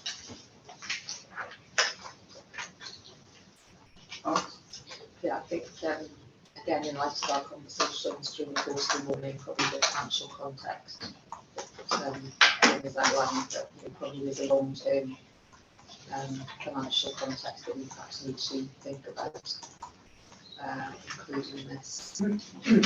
The main reference to financing here is about our financial duties and making sure that we make effective use of resources, which is obviously key, but there's probably another strategic risk there around the deficit in NHS Wales and what that might mean.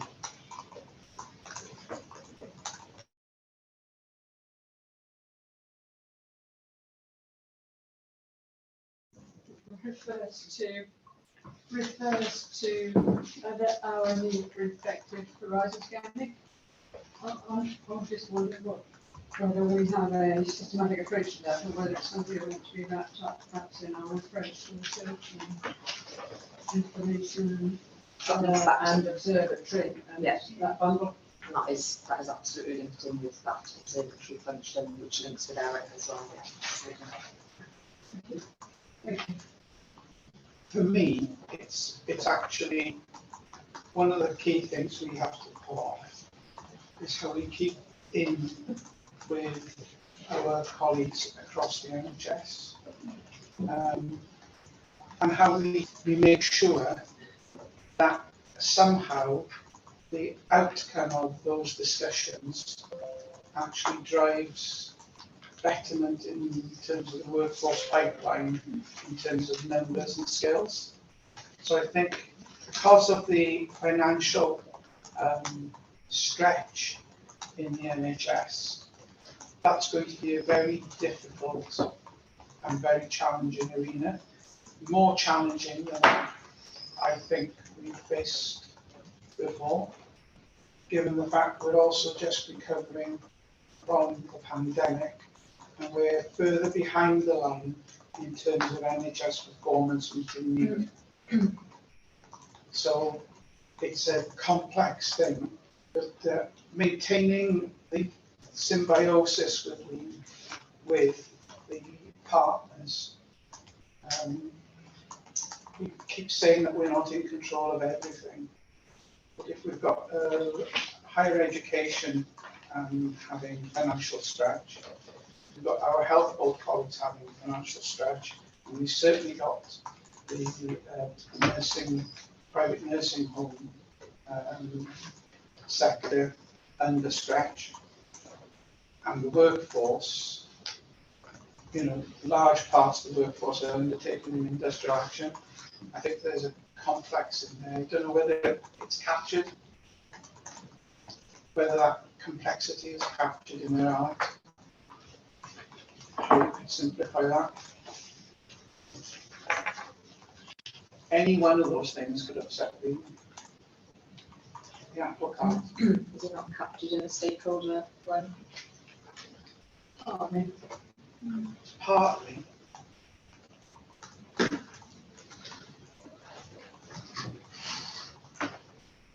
Partly, but the workforce one, in terms of industrial action, isn't.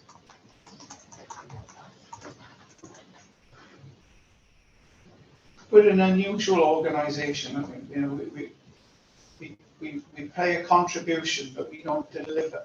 There's very little that we deliver on our own anyway.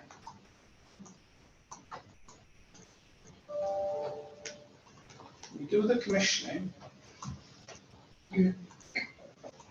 Would the action be any different? You described it in a different way, because the action is we have to engage effectively with those people, whether they're the NHS organisations or anybody else, isn't it? That's what we have to do, is to work closely with them. So I suppose it comes back to, is that just a way of elaborating on strategic risk too, because the action isn't really any different, or are you suggesting a different set of actions?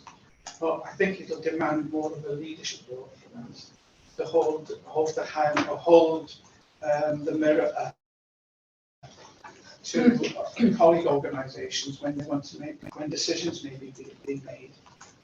Is that a strategic risk? Strategic risk, sorry, strategic risk 2 refers to the comment is under our system leader role, and I think it's almost a different point to stakeholder engagement. It's part of it, but it's a key point within that. So it's in there. It's in there. It's in there. Yes, it probably is covered. I think the long drawn out journey I've been on in that bridge just tries to bring the complexity of what that is, without making it over complex. Can you reflect on it? Perhaps it's just me. I think it's a fair point. We put these strategic aims and risks in, almost in a sort of like a steady state, didn't we? And I think what we're saying is we're in the middle of a tremendous storm. Does that affect us? But we've only updated them in the last couple of weeks. Yes. these aren't the original words, these are new words. Yeah, yeah. I think the financial certainly is a new word. We've reflected and then 3 as well, the issue of the impact of delivery on our ability to deliver our financial targets. So let's keep it as it is then, and let's look back again in another couple of months.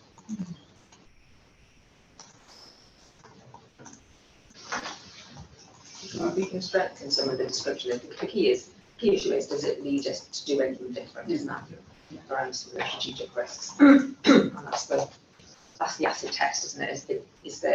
Are there things that we're not doing that we should be doing because of some of the strategic risks? Well, we've talked about some of the financial stuff and making sure that when we come to the INTP plan this year, we start to look at what is happening over the longer term in terms of financial recovery as part of the system. But other than that, what else? Okay. I find it very difficult sometimes to pull it all together.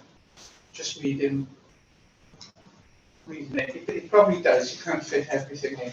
And yes, what else would you do differently? I think really thinking through the future is, really future and what we're doing.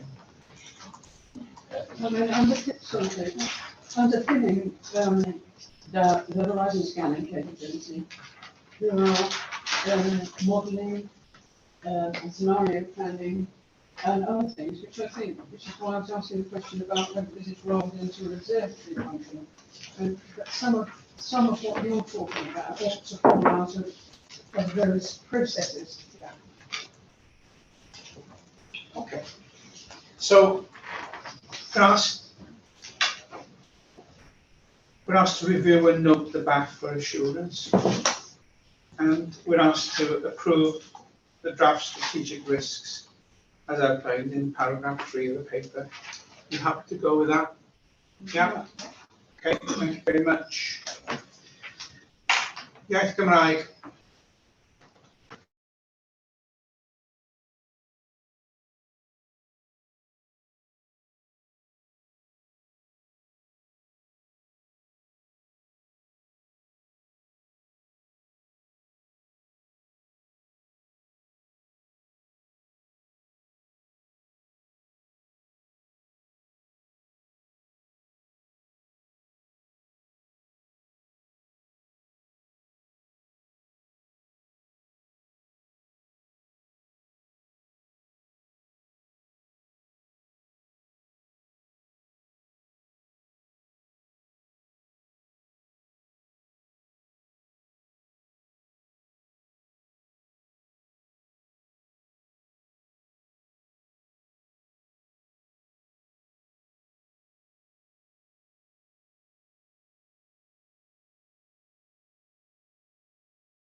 So, any comments or questions, John?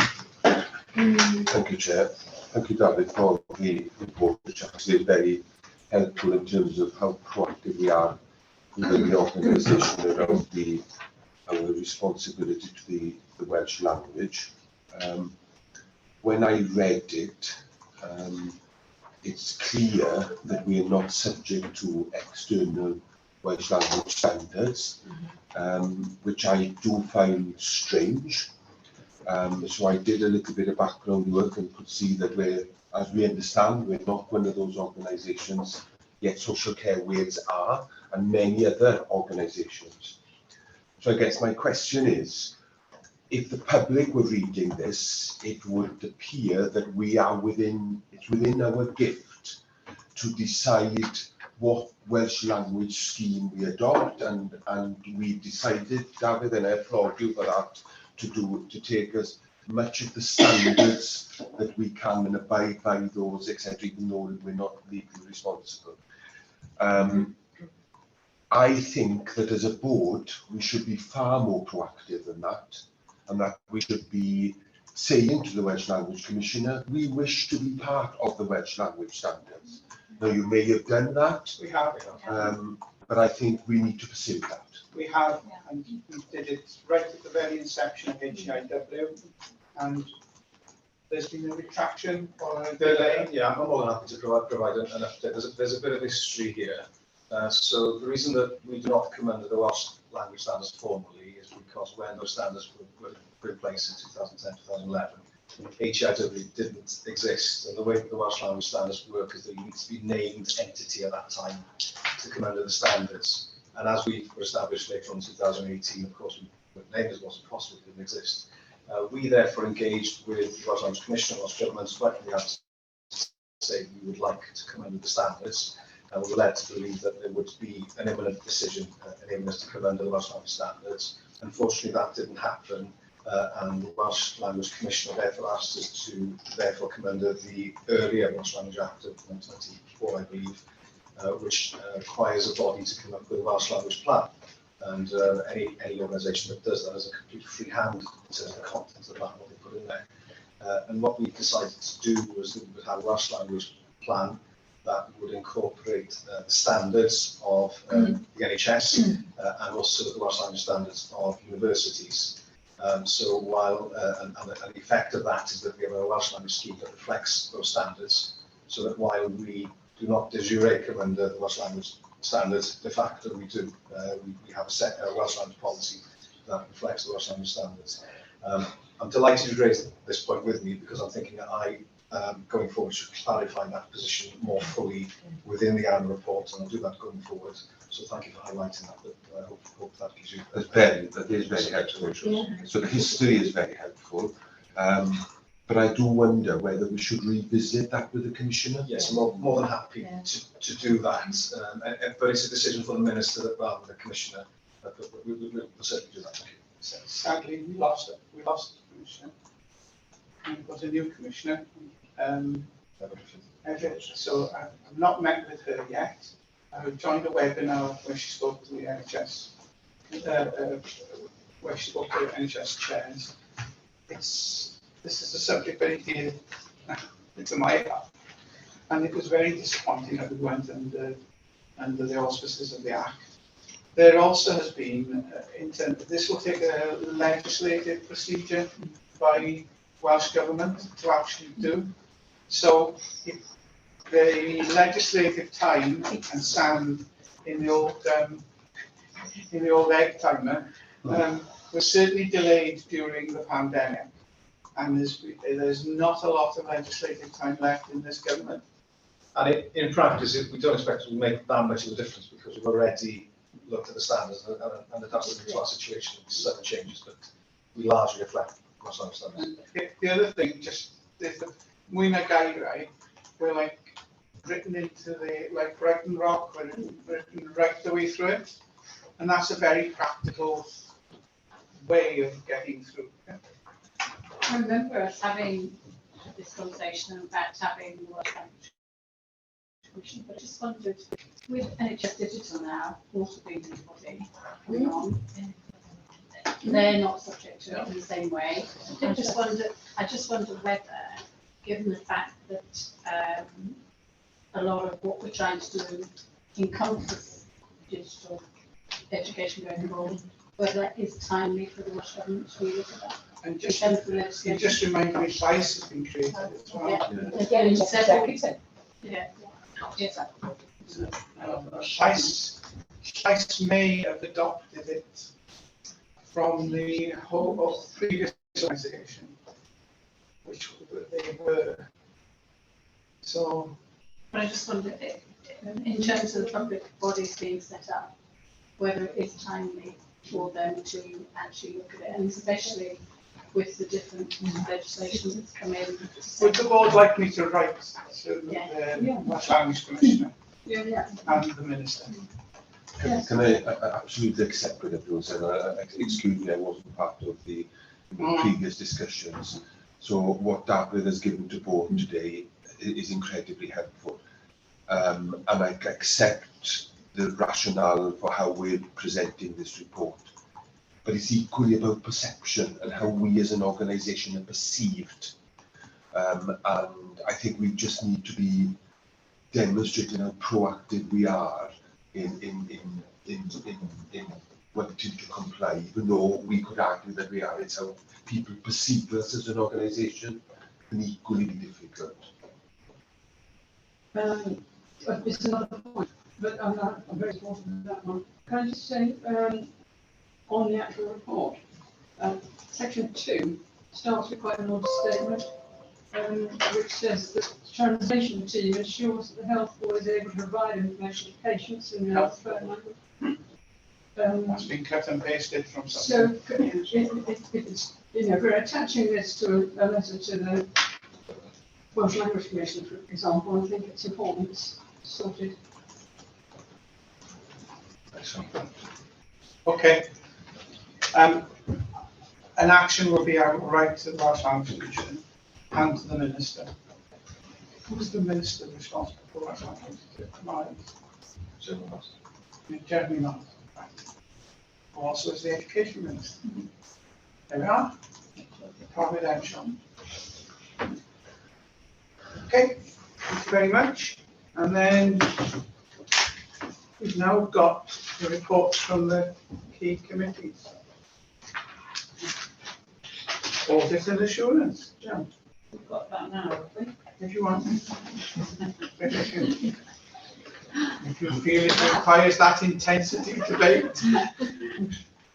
Chair, if I could just make a few points from the audit committee, I'll be brief because everybody's had an opportunity to read the report. But we did have 2 very big audit committees a week apart in July, so there are some points that we've already gone through the accounts and the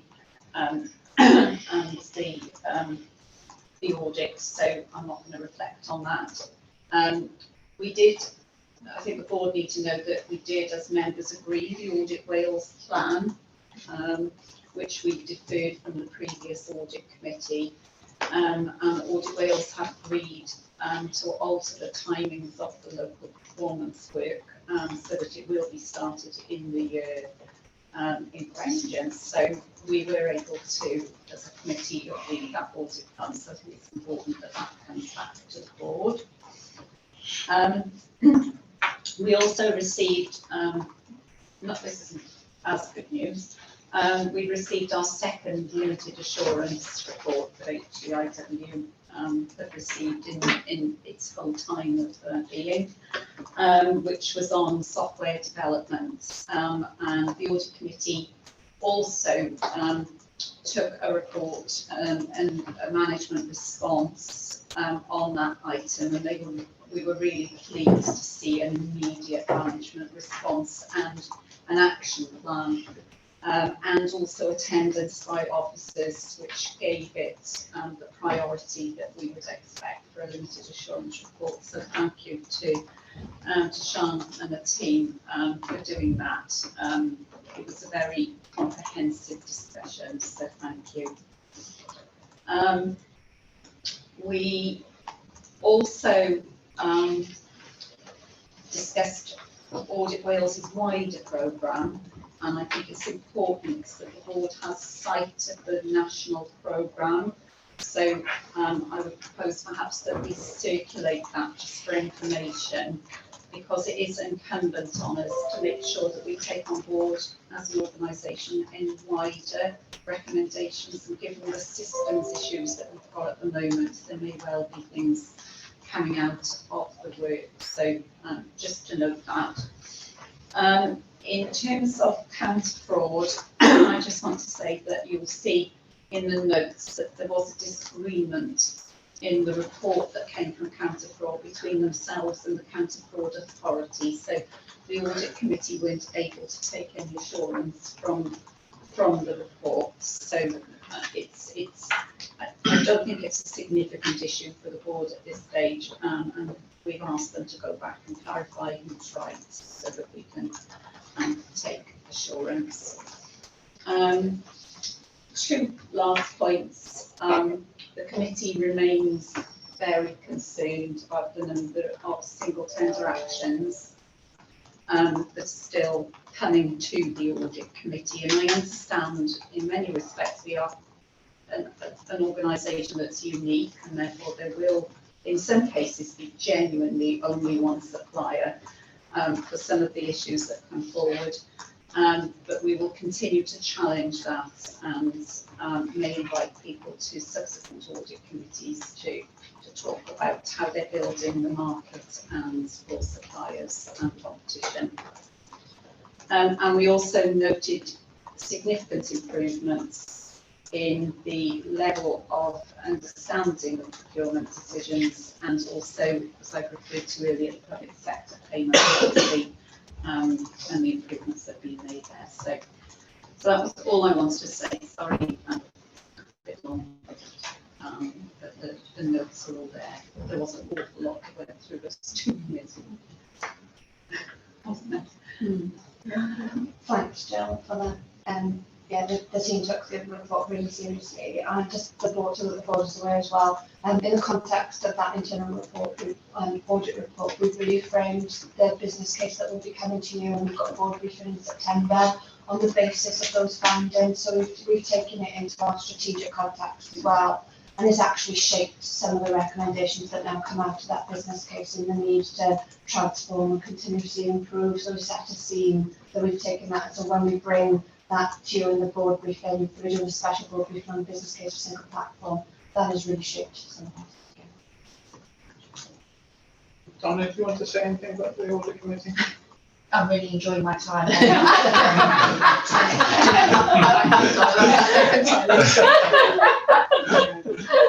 like a chocolate bread. We have the same. As chair of the organisation, I'm really grateful to colleagues who work and support this. A very important element.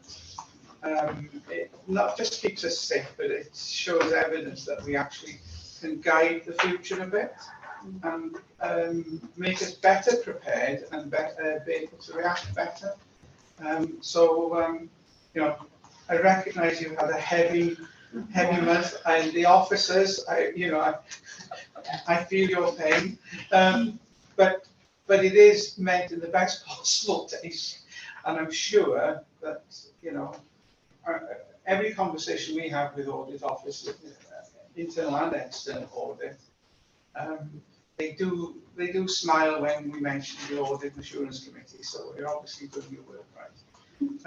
I think there's something about it as well, though, from the perspective of when you've got external people telling you the good things that are going on in the organisation, that's an extremely positive agenda. And I guess the assurance is that I do recognise the level of and the depth of the papers that you have to read, and you have to cross-reference them. So the timelines of putting those papers together is huge, and the timelines to read them are. But actually, it makes the board easier because you've read the papers and you know all the background information. So there's a lot of positivity out in the audit committee. I do recognise that. So I know why you love it, Donna. No, I would genuinely, it is an exceedingly helpful committee to be on as an independent member because of the breadth.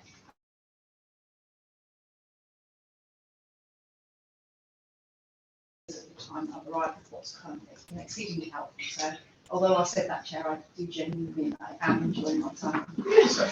So there's an old adage, always put newbie board members on the audit and assurance committee.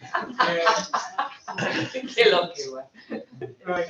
So that is reminding me, I'm supposed to have recommended, we reviewed and approved the updated risk management policy, and we're recommending to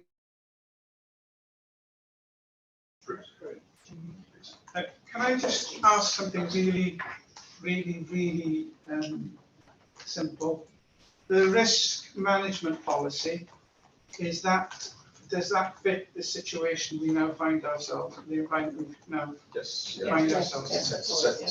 The same principles, but the facts that we're within have changed, but the principles and concepts. Okay, I just think that's important to say, given that we're reflecting the risk register. So, the board's asked to note the content of the report and Jill's eloquent words about the functionality of the committee. Thank you. And to approve the updated risk management policy. Yeah, thank you very much. So we now go on to the other Chuckle Brother connection, which is the Education Commissioning and Quality Committee. You and me. Yeah, who are they? Sorry, is that my thing? So you are allowed levity if it is.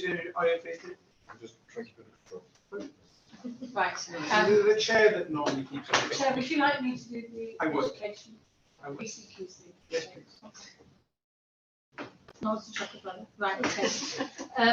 Just to say that the last meeting that we had was on the 17th, and we've got the report. There are some of the areas that we were going to know have already been on the agenda of the committee today.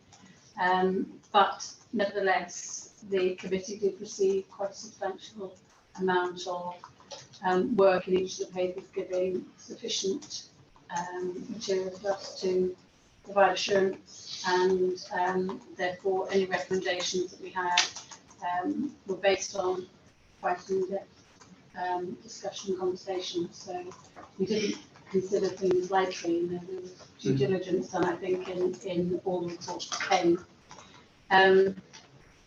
However, suffice to say that the committee also received and noted updates from all professional groups with regards to the commissioning and education. There were some areas of concern in some of them under the medical, dental pharmacy and optometry directorate reports. The fragile nature and challenge of placements and professions were highlighted, and that's written within the notes of the meeting.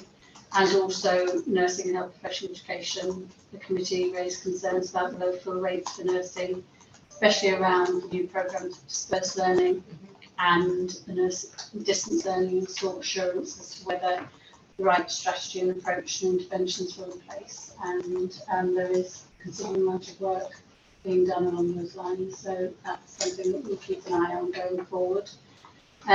We also looked at the attrition fill rates, and that was an exceptional report, I think, in relation to finding what we mean by attrition.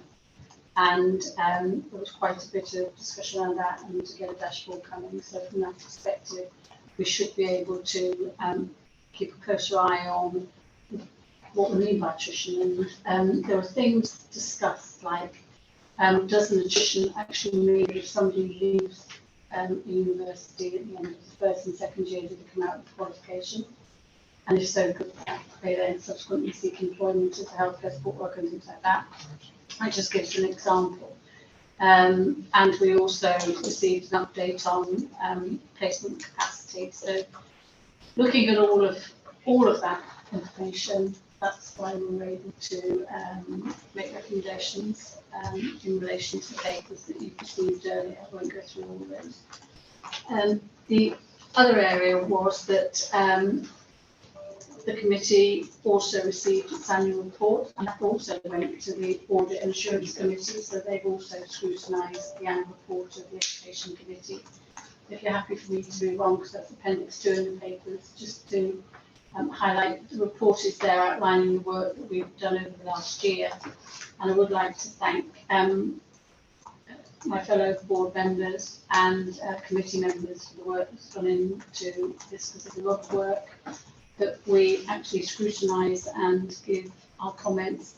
And I will say that the majority of comments are usually actioned fairly quickly and succinctly, so they do come back to the report, so that gives us as independent members assurance that the challenges that are there are for the benefit of the organisation.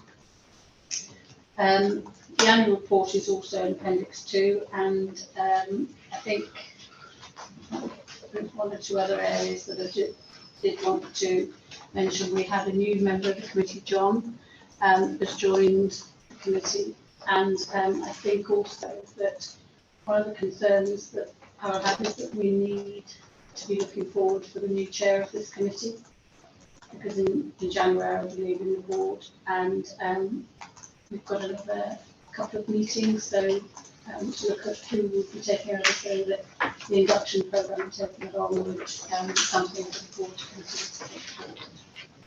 And we also reviewed our terms of reference, and from that we also had our CEO, Alex, attend. He was required to attend an invitation once a year, but Alex came, and thank you for coming to that. But I know that you also have been able to go to anything that we need you to come, you'll come in other times as well, but we fulfil the terms of reference requirements. Can I just point out that my name is missing from the membership of the committee on the report. I did actually send a note in before, but it obviously hasn't arrived here yet. So it's on page 2 of our. It's on, yes. Yes, it's missing. It's included in my comments. Thank you for. It's not on the list. Yeah, but it's not on the And list. actually, in the box above where it says there's 2 new independent members joined, comma. It looks as if Paul and myself are the new independent members from the way it reads. But speaking for myself, I'm a pretty old one. Lots of thing, Ruth, not at all. And it was only, apologies, they're small points, but. No, 4 points. I missed that, but probably because I included my thanks to you in the chair. All the work of the committee makes the work of the board much more.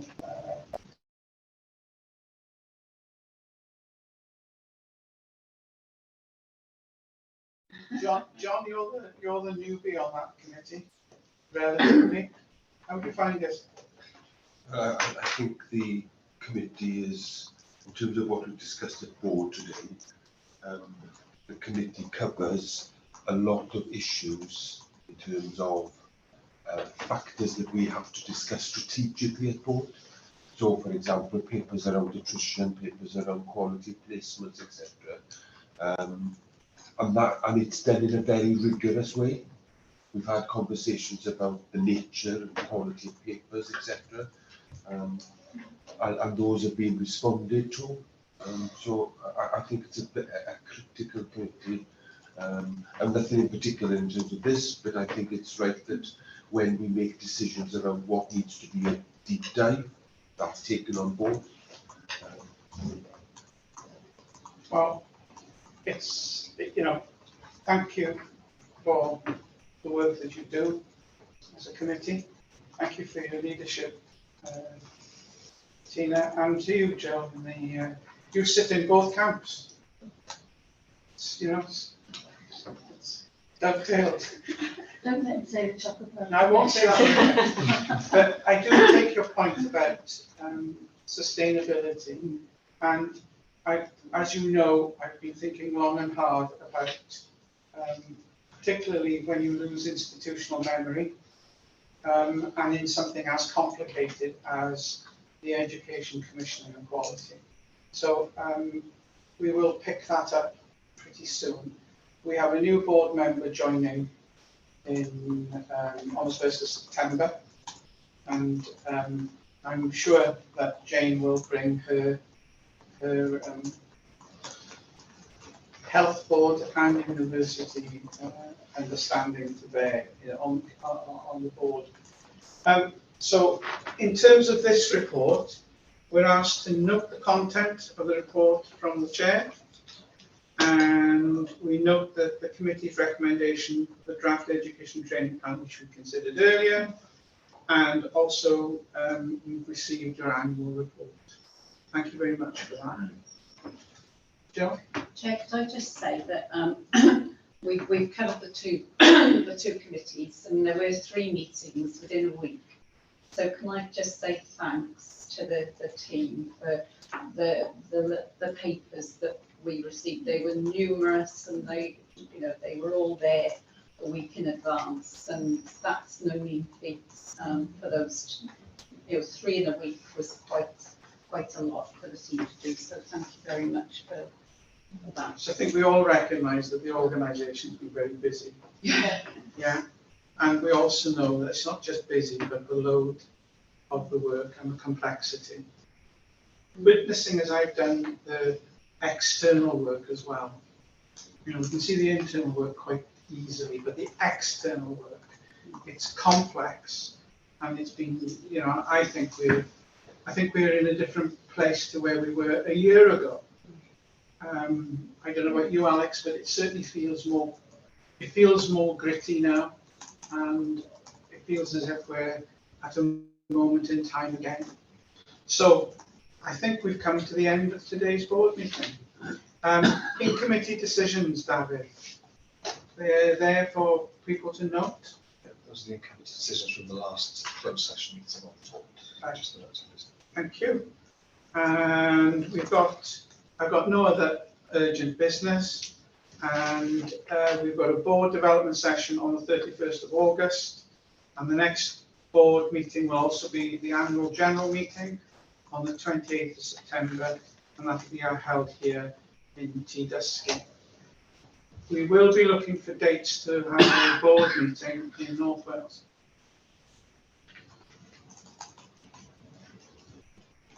Yeah. Very exciting. Yeah. Okay. Thank you very much, everybody. Diolch yn fawr. Diolch o galon.